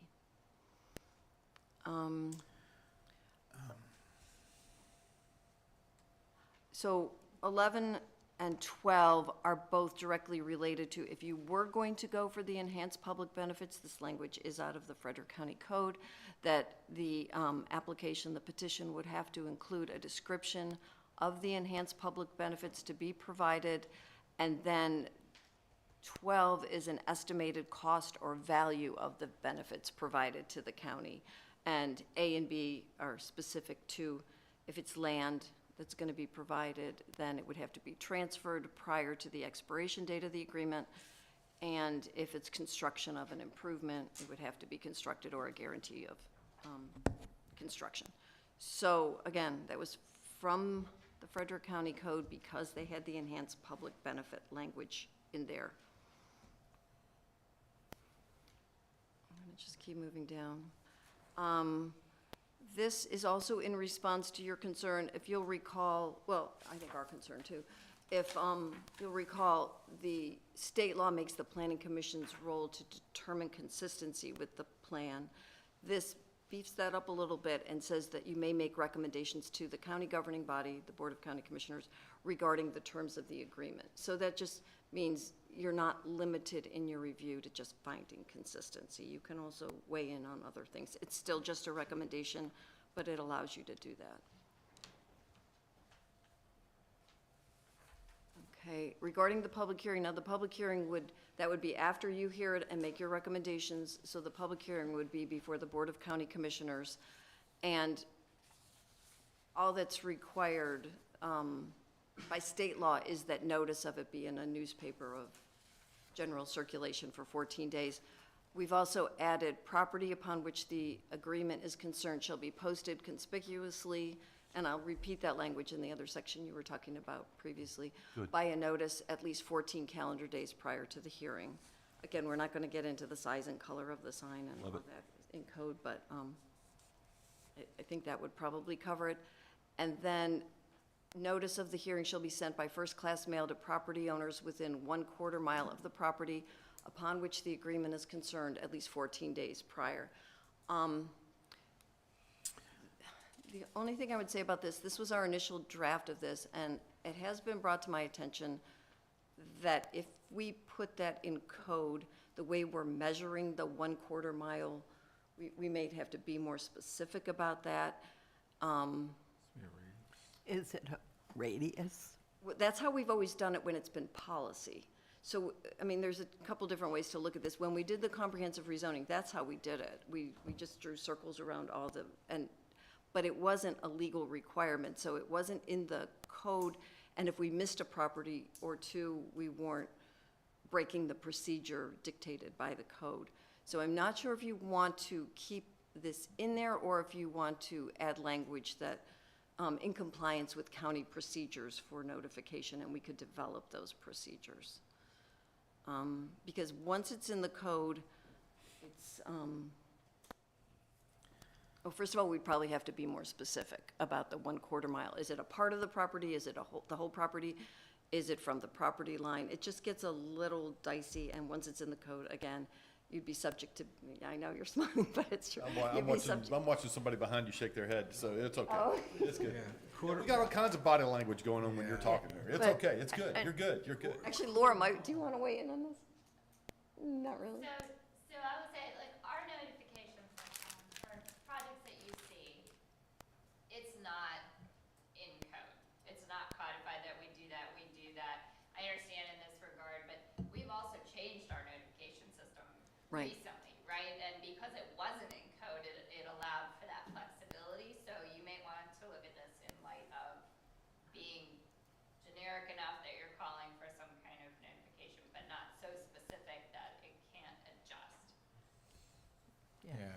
So, Particularly, we're talking about larger development.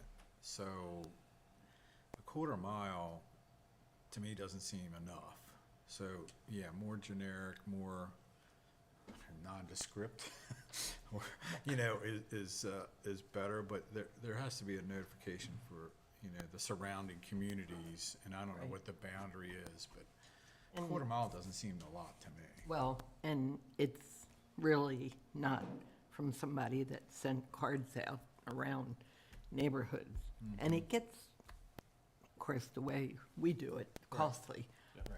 Yeah. But I do think if you just leave it as to how the county is doing it, then it's open to interpretation and, it still creates problems. So I don't know if there's a really good answer.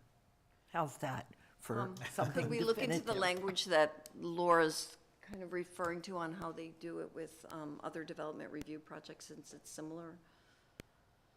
Sure, put the blame on them. Yeah. That'll work. That's what I'm thinking. I think it should be consistent with whatever we're doing elsewhere. Yeah, I agree. And Laura, what is how do you decide where those signs are posted?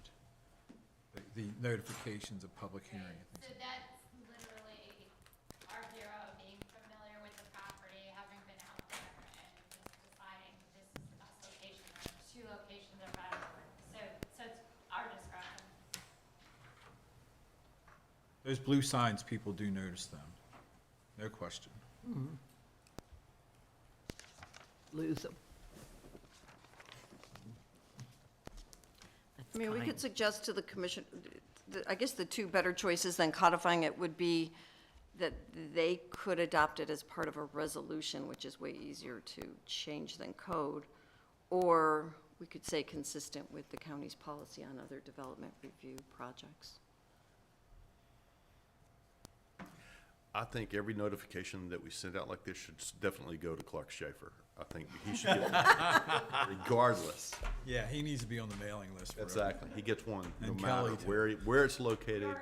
Yeah. Exactly. You're representing everybody anyway, so. Get alerts on their, Okay. Okay, so should we adjust that language ma'am. accordingly when, Yeah. before it goes to the commissioners? yeah. So really, the last big issue is the time limit. Now, the state legislation says 5 years unless it's otherwise stated. We've added in here, shall not exceed 5 years from the date of execution with possibly a 5-year extension. And the logic in that was that we have a 10-year master plan cycle. And in looking at some of the other counties where possibly it wasn't done right, and then they've either repealed or had to make big changes, it's because they've been 20, 25, 28-year agreements, and then the master plan couldn't even impact what was going on with these developments. And really, that's an awfully long time to freeze government regulations. So it's possible that this could be adjusted up. This was sort of the starting point. This could be adjusted upwards where you would want to give them the 10 years with a possible 3 or 5 year extension. Because for a large project, a maximum of 10 and 5 of it being sort of unsure maybe isn't enough. So this is in here this way, but I think we would have no problem with increasing it to either 8. Frederick County has 8 years I mean, or you 10 years. You could always just put at least 5 years. Without a maximum on it at all? I actually like that because, we've all been focused on the 25 units per year. If there's a slowdown in the economy, it could get dragged out to a 6-7 year project. When we were putting shovels in the ground, we were on the clock and we were trying to outrun that ball that was, chasing us down the hill. So, I like what you're suggesting there. And I would just simply ask that an agreement may be amended once and extended. Is that on mutual consent, or is that a one-way agreement? Yes, no, that's Okay. a mutual consent, and that's in both this, I believe, as well as, amendment of the agreement, as well as state law. Okay. A lot of this that I'm really not running through again is straight out of state law. I think Matt's suggestion is a good one. That way, it can be longer if it's a larger project, you know? Maybe we have just gotten through with a master plan, you know, depending on where we are on that cycle, we can take all that into account. So at least 5 years with a possible 5-year extension? Or do you not even want to address Or with a possible extension. with a okay, so, okay, Extension in general. Yes, sir. And mutually agreed upon extension. great. And I think I'm back to 125. Because of the 5 as- years, right? right. The term of the agreement shall not exceed 5 years, but we're limiting first we said 100. So which, is it shovels in the ground? I mean, do you have to be more explicit should it be 125 just to start? Yeah. That was your math.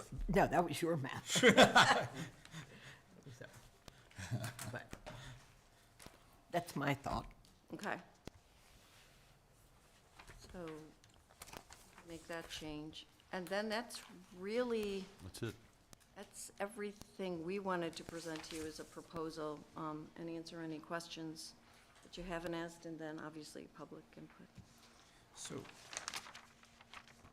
when's our Q&A? I'm sorry. Oh. Comments. Okay. Kelly. Kelly, Ellie. your turn. Tell us what we did wrong. Good afternoon.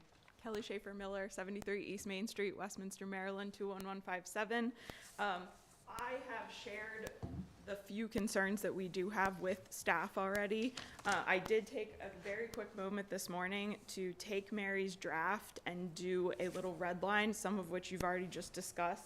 I apologize that I did not make a ton of copies. Mary, I'm happy to email this to you too.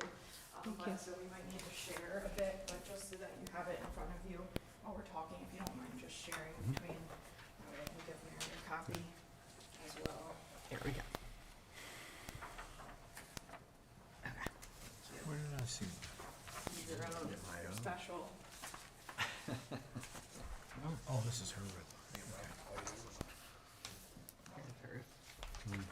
So I will just take a second to run through this. And I, first of all, want to say we appreciate staff's efforts in drafting this, because you will notice that largely this is all not something that we have a concern or a problem with. There's just some clarification notes in here. So the first real substantive change is the enhanced public benefit. And this is something that we had a discussion with you all at your last meeting about. The concern that we have related to the enhanced public benefit is that this is a mutually agreed upon document. At the end of the day, you have to be good with it, the county has to be good with it and feel that they are getting something to sign it. There is no obligation for the county to accept a petition or ever sign one. So adding language in the code that contains that requirement opens a sort of subjective opposition, if you will. I can't come up with a concrete example for you, but a lot of the code requirements are fairly subjective, right? They're based on an interpretation that's being made as to what the requirement is. So if the county feels that developer is providing a benefit with this proposal, but arguably some third party could say, oh, that's not really a benefit, we interpret the code to already require that. If the county disagrees, the county is putting themselves in a position of opening that challenge up to a third party, when really, at the end of the day, this is never getting signed or entered into if the county doesn't believe that it is already beneficial. So that's really the strong basis why we've eliminated the enhanced public benefit language from here. That's not something that the other local jurisdictions, the municipalities, have in their code sections, and that has not been an issue that's arisen because of that. Again, these are mutually negotiated and agreed upon documents. Speaking real quickly about the other local municipalities, if you recall, there's 3 municipalities who have DRI enabling legislation. I've also had the opportunity of not only working with some of them, but speaking with some of them about their opinions on DRRAs. And I appreciate Daphne and Mary's kind of summary of their feedback. I think their feedback is related to the agreement itself. not necessarily to the enabling legislation as much as their feedback on making sure that the terms are clarified and specifically laid out, is them emphasizing the importance of the actual agreement that then is drafted based on the DRA enabling legislation. And we agree with that concept as well. There's no opposition here from that. I do think Tawnytown has had several experiences positive with DRAs. Mount Airy is the third, and they have not ever had a DRA presented to them. So they have enabling legislation, but they haven't utilized it. The thresholds component, so let me just take a second to walk through. So the red lines that you'll see to 16103 of this in terms of the petition are all kind of exactly what Mary just specified. The threshold component of the dwelling units and the size of the property, we believe should be tied to whatever property is subject to that agreement. So if you have a situation where there's several projects or several parcels, it shouldn't be looked at individually. It should be looked at whichever parcels comprise the property of that agreement. So that's the clarification language that I've added in here to accommodate that. And similar to that, the public meeting component, just clarifying when that is held. And we have no objection to providing adequate notification there either, some clarification language. The language I provided was just to ensure that it happens after submittal and at some point through your and the county's review process, that's when the public meeting should be held.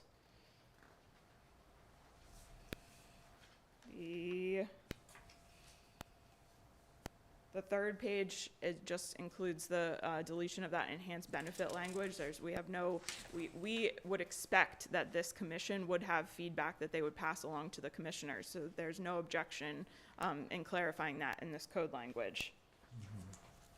The public hearing notification language on page 4 that I've added here, I have utilized the BZA's notice language out of the code.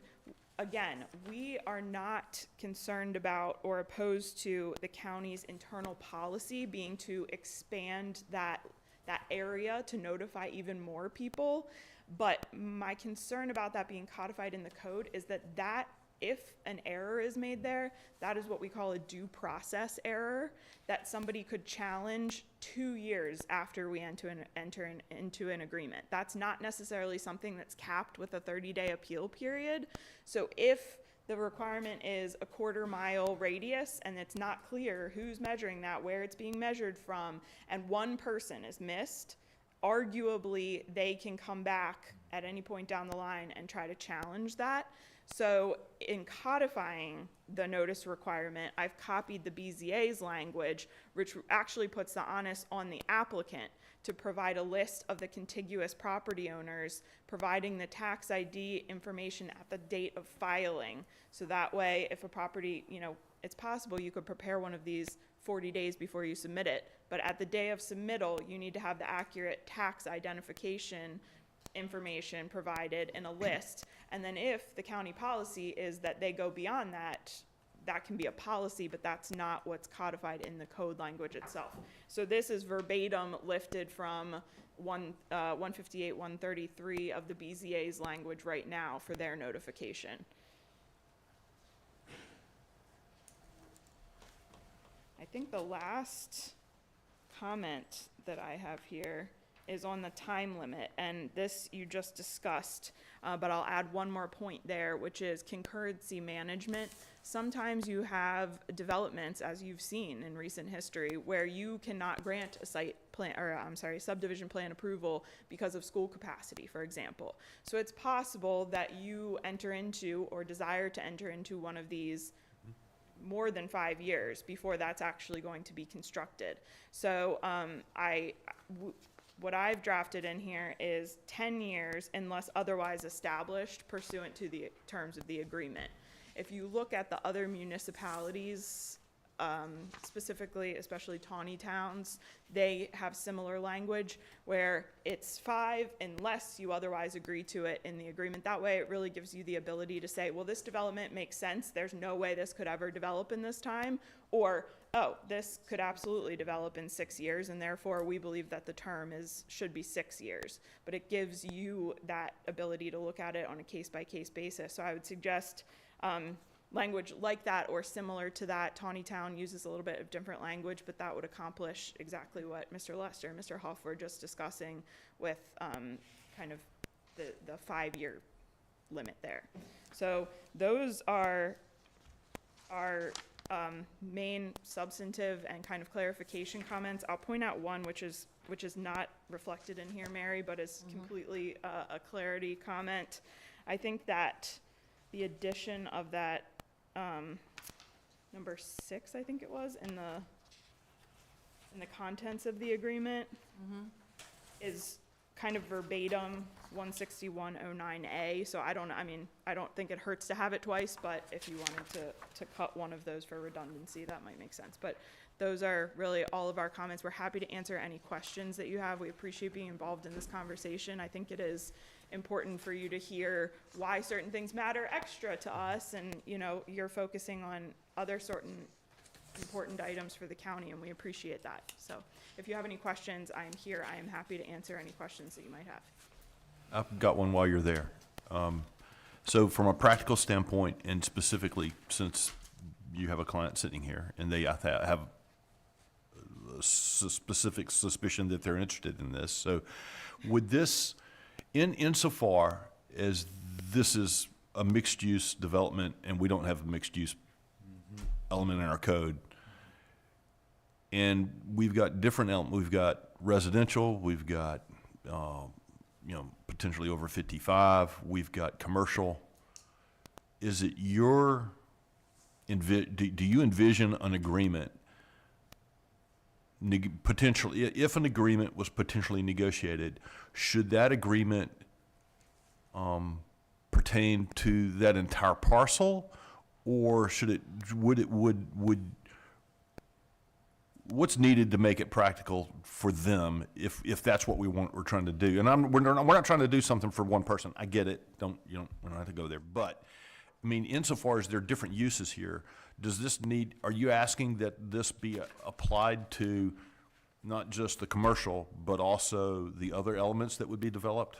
Is that what you're asking? There was a moment there when you were, I think, talking about, the thresholds, and that's what I was hearing. Is that what I heard? Yes, that is what you heard. We would envision that if this could apply to this property, that it would be for the entire, what you've seen and what we've presented as sort of the master plan development, which is oftentimes, I will say from my experience, the benefit of these DRRAs is when it's a bigger property, in fact, several parcels. So yes, we would envision that. Now the thresholds, that was just a clarity comment in terms of making sure that whatever the threshold is set for whatever property is the subject of the agreement. It's possible you might have a project that comes forward with one parcel and it's a totally separate situation than what we are. But I would say to you that oftentimes when these are relevant and are beneficial, there can be several properties involved. All right, and the last thing I'll ask, and then whatever. So we've got a comfort level with the developer. We can look at the quality of their developments, what they've done already in the community. They're a good citizen. 10 years from now, the owner dies, or 3 years from now, the owner dies, and they decide to dispose of the property and sell it to, some REIT. Does this agreement inure to the benefit of the next owner?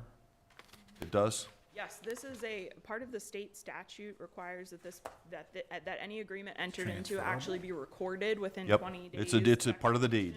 So it becomes a part of the deed, Yeah. and then ultimately, any terms of the actual agreement would govern when it terminated, or, when somebody could, get out of it, the county or the developer, that would be specified in the terms of the agreement, but it goes with the deed. I got it. Yeah, you're right. It goes with the deed.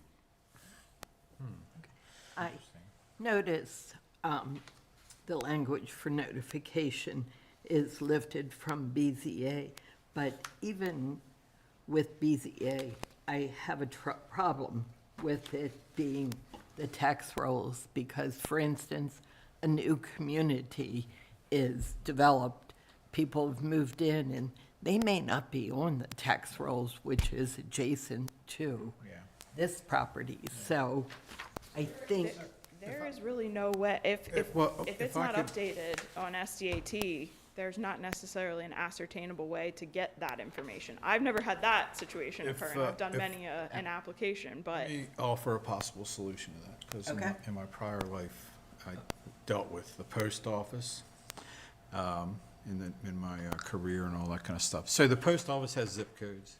The post office has zip +4.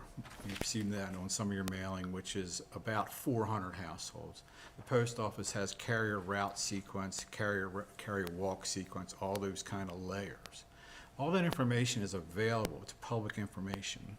If the county's using a mail house to put things out, I would think, for the voter, for whatever, that mail house can supply that to the county and give you a map of what all that is around the new development or whatever, and you have it right there. So I would suggest that you take a look at that. The other thing is, if you are dealing with a mail house, you get discounts on your mailings for, if it's pre-sorted, all that kind of stuff. Look, this is bringing back memories from 30 years ago for me. It's like horror film.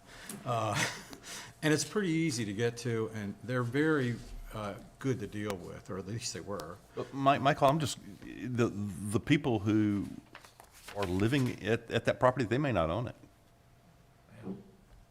that's true. Well, we always But- do just send to the owner. There's There's no other way to track them down unless they have a forwarding address, and they would, but. Well, I mean, if There's- you go off No, tax if they're leasing- records are. That's right.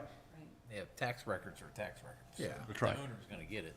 I think the bigger issue too is in the difference of what was proposed. This is just properties contiguous. So properties contiguous to what's being proposed doesn't go out very far. As a staff recommendation, I don't think that's sufficient to say contiguous. I think we should leave it, as we talked about, to whatever development review currently uses as a practice.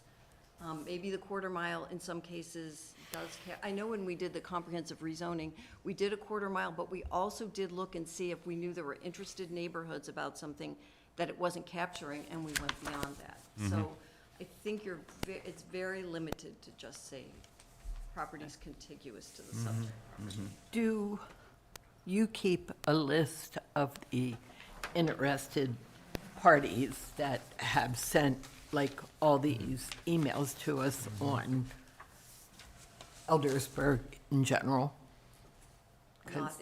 Development review might keep them property specific, but, when we were doing the Freedom Plan, we definitely had a mailing list for anyone that wanted to be notified of changes going on in the Freedom Plan, but it wouldn't be manageable to try to, we'd miss people too. There's people that are interested that we might Yeah. not know.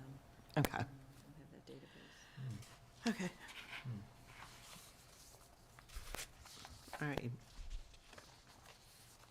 So I guess the question, Kelly, do you have something else? Not unless there are any additional questions. Thank you. Thank you. Any other public comment?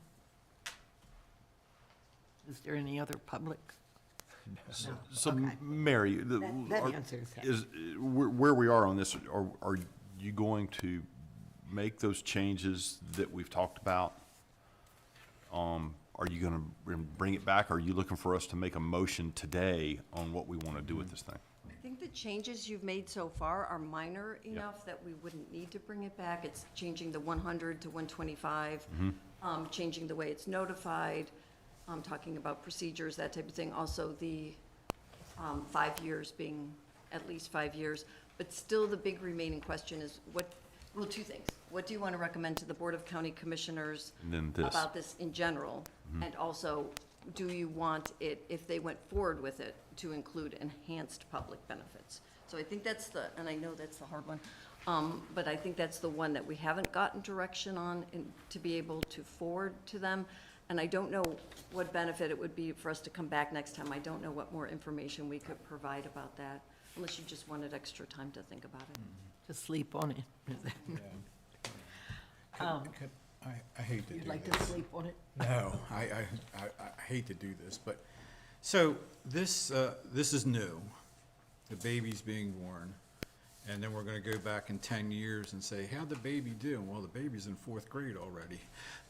Should we add, is there anything we could add here so we could go, and not to impact anything that's in play, but to say, we need to revisit this, DRR, the agreements, or the agreement, the baseline agreement, to see, we need to adjust, because look, the county is facing tremendous pressure, tax revenues, growth, all that kind of stuff, infrastructure, grids, electricity, yada, yada, yada, you name it.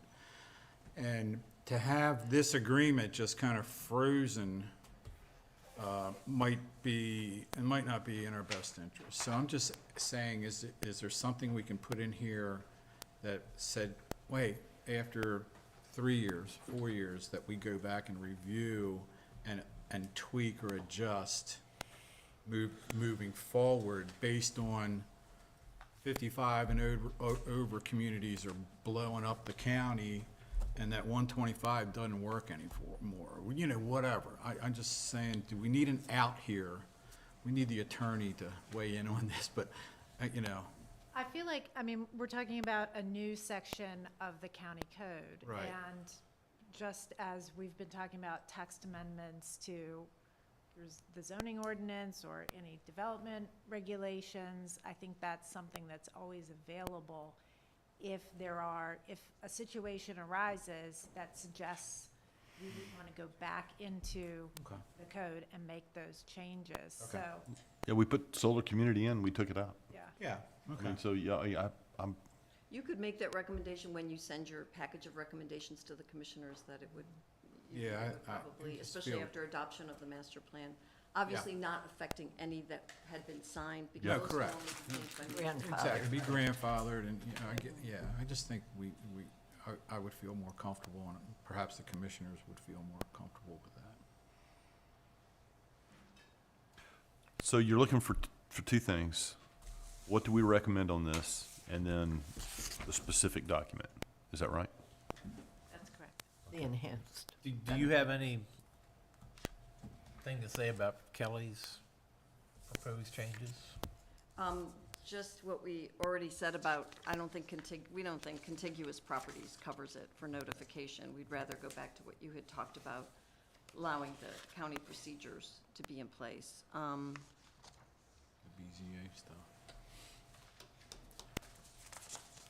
Well, why don't you just put it all together, then next time we'll just say yes or no. We could do Here we that. have all these proposed Okay, things. we can give you, if what you're looking for is kind of a clean copy to vote on, Yep. we could do that.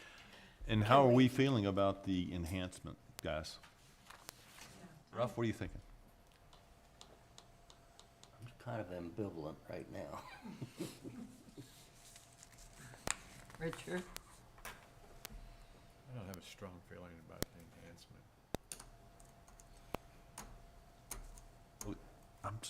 I don't have a strong feeling about it either, other than if there's not an enhancement, why are we doing this? That's where I come back to. I mean, I'm totally indifferent on this. I really am. I feel like we're giving up something in terms of rights, our right to amend the plan.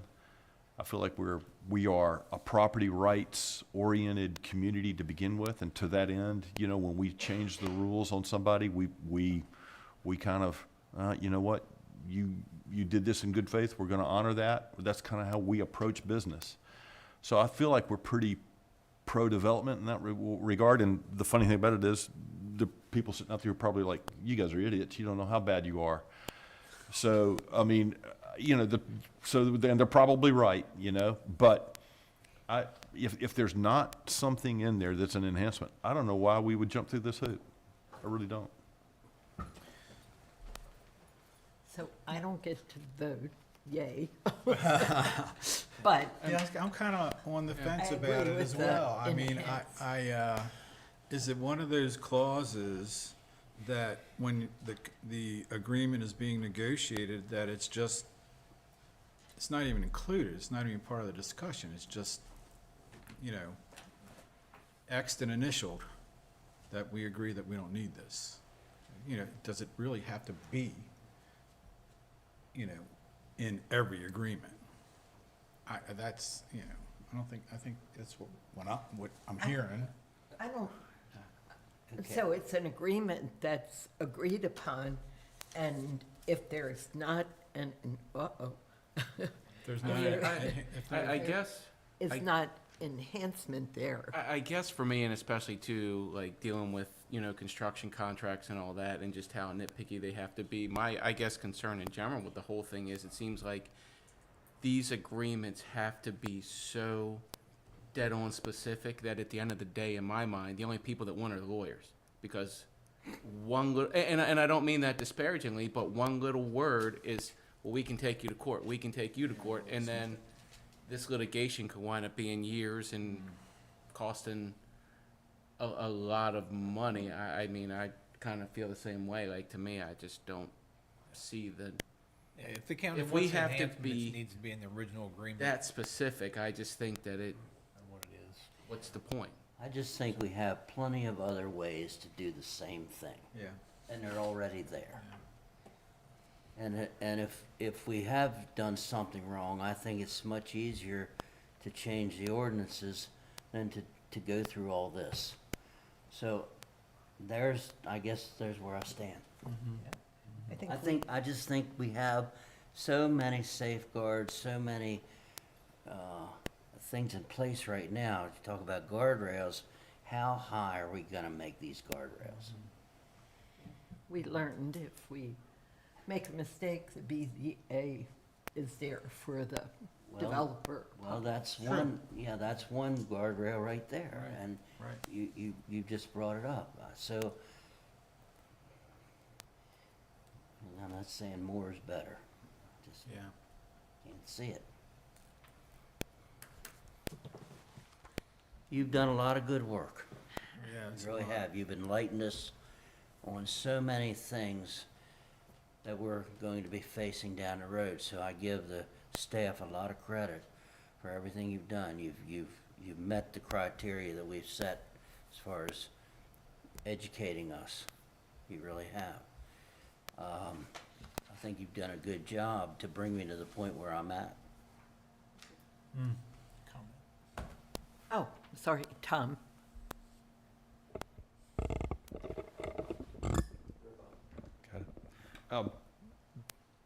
First of all, I appreciate all the conversation and the discussion. I would simply say that if, you know, as St. John Properties, if we didn't think this was an important tool, we would have never suggested to anybody that it should be there. And I do agree with some of the things that you're saying, but I would simply say that as it relates to, first of all, I think you should have this as a tool and then decide whether you want to use it or not at such time as somebody would come forward with a request to actually utilize it.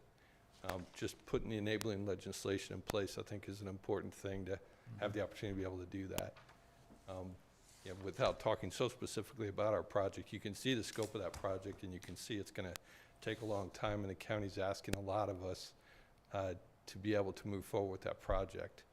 The subjectivity of the enhanced benefit is so onerous that I would just strongly encourage you to not include that there. just going back to what Kelly said, the county can decide whether they think it's a good deal or not at the time that they enter into an agreement, and choose to either sign that agreement or not, or continue to negotiate. I always say, if I get a no, I know I'm still negotiating, and I think the county would, be in a similar position. You could just say, we don't like this agreement, we're not gonna execute it, so let's talk about it more, or decide it's just not worth having. But I think the ability to have it and not kind of setting yourself up for the vulnerability of that enhanced benefit is real. I mean, you should not have the enhanced benefit part of it, just decide it's a good agreement.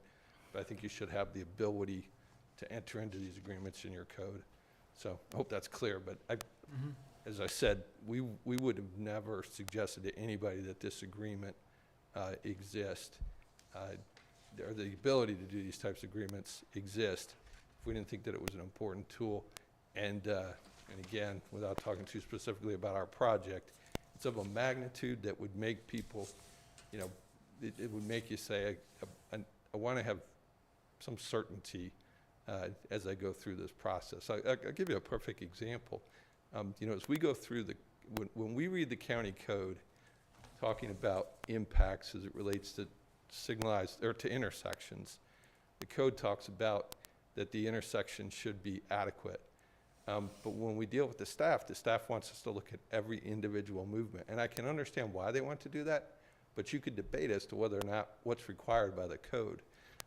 So as we continue to move forward, if someone later says, well, we think that intersection should have been looked at in a different way, and the county didn't require that, they didn't get enough benefit out of this agreement, we think they should go back and change that. Or set aside the agreement part of it, just that idea of, as we come to the planning commission for an approval of a particular plan, if somebody were to ask that type of question, or any other question, we could be sent back having to relook at things.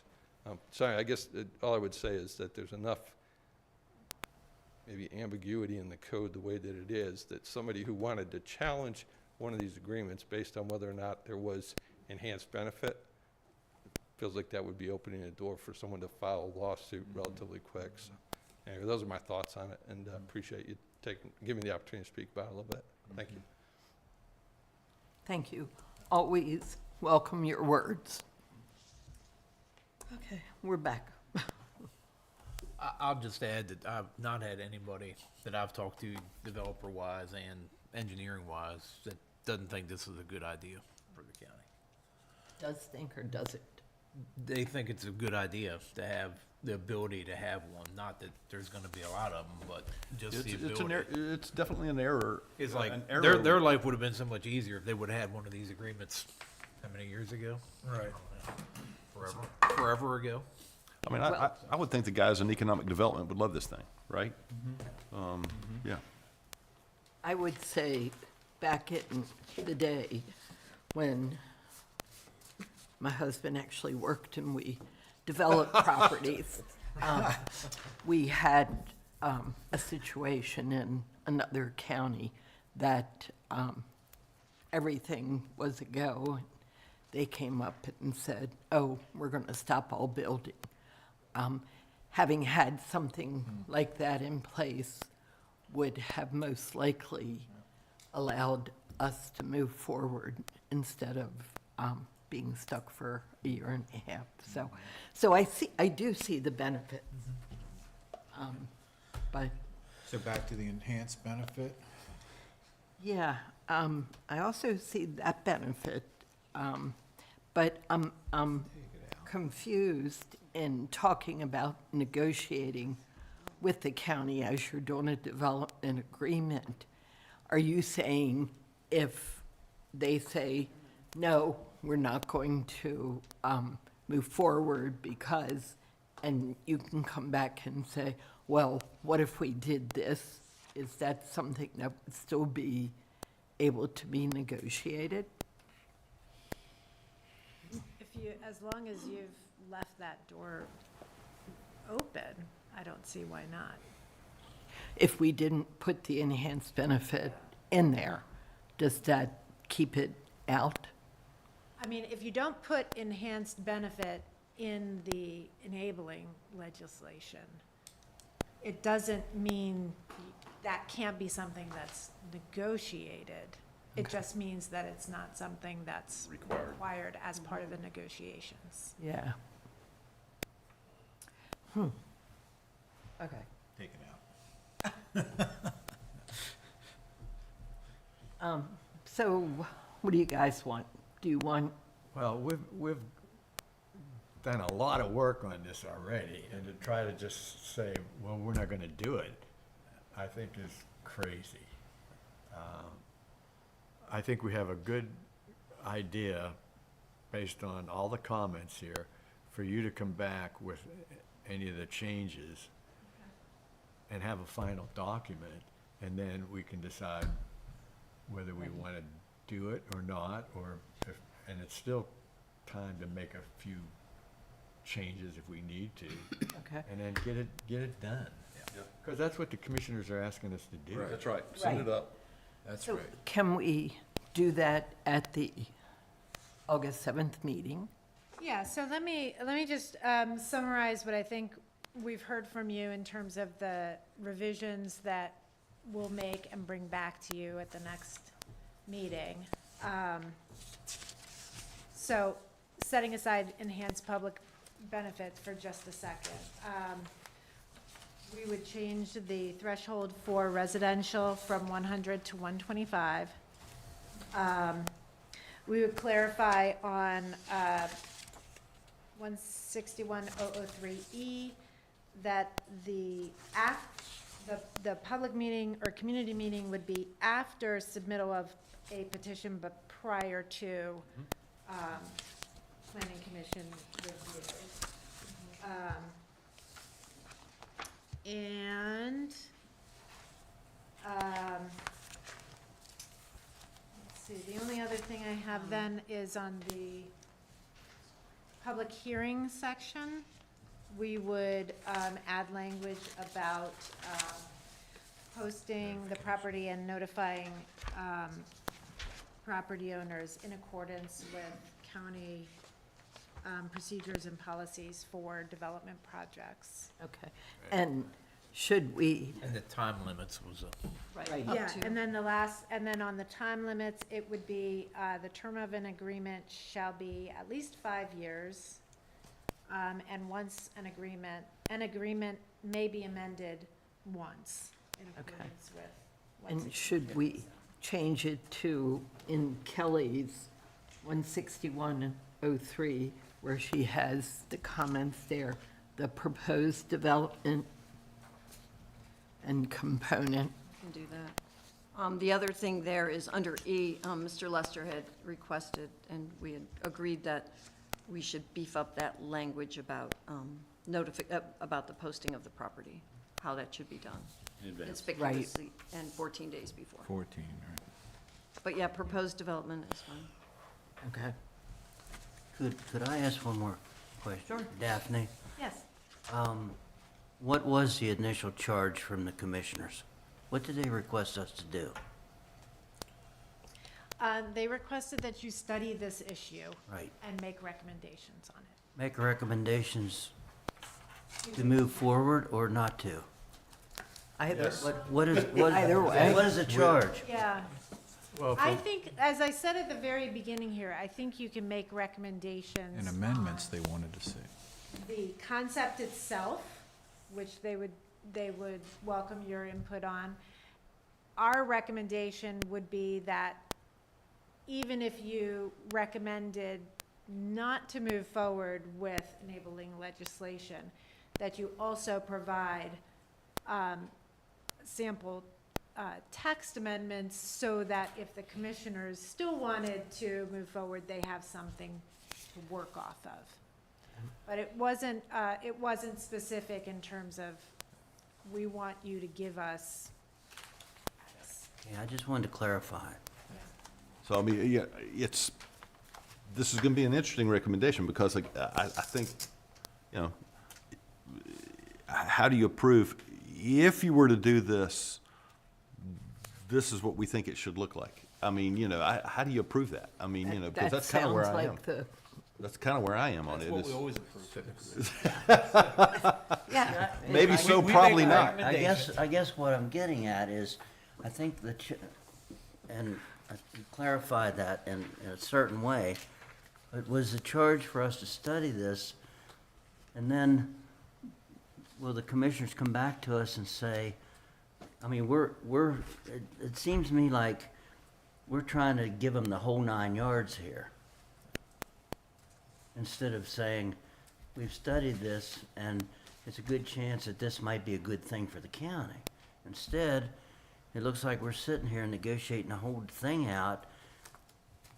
So when it comes to the commissioners, they're looking at it and says, this is what our recommendation is going to be. Boom. I think Is that what they wanted us to do? I think mean, that's what the charge was in the, in the write-up. The commissioners, have asked the Planning and Zoning Commission recommendations for related amendments to the Carroll County Code. And I think that's what we got here. And I think that's what, no matter what it is, if it's going to the commissioners, we always give our recommendations, and if we say no, they can say yes, or yes, and Yeah. they can say That's right. no. So, Right. I think we do our job and Right. send it forward, Send it forward. whichever way we send. Should make note that there was a lot of discussion on the enhanced public benefit. We typically, I mean, when we take it back to the commissioners, because this is required, excuse me, by the zoning code that they send it to you, we do always tell them what the discussion was about. And even when we were doing all the text amendments, for every single issue, we would tell them what the planning commission discussion was and how it went. Even if it was a vote that went a certain way, we still made sure they knew what the issues were and how much time you had spent on all the different ones. And I note that Commissioner Gordon was not here, so he doesn't get to do it firsthand, but he knows, and he'll be here August 7th, hopefully. He probably wasn't here on purpose. Right, could be. When is our next meeting? August Are we having a work session? Yes. So the next meeting is your Wednesday night. evening meeting, August 7th, and And we can we can finalize put this this on then? the agenda. Yeah. Our- Let's do it. Let's get it Pri- done. Our primary focus for that is the master plan. But certainly, since we've worked through a lot of the details here. Yeah, let's do it. And it sounds to me like we'll, for the moment, leave the sections related to enhanced public benefit in there, and at that time, you can decide whether you want to keep them in there or not. Okay, that sounds good. All right. Okay, well, thank you. Is there there's no public, but if there were public, is there any comment from the general public? No, okay. Thank you all for this lengthy meeting and the work that everybody's done. And I will entertain a motion. I'll make a motion that we adjourn. I'll second it. All in favor? Aye. Okay, thank you all.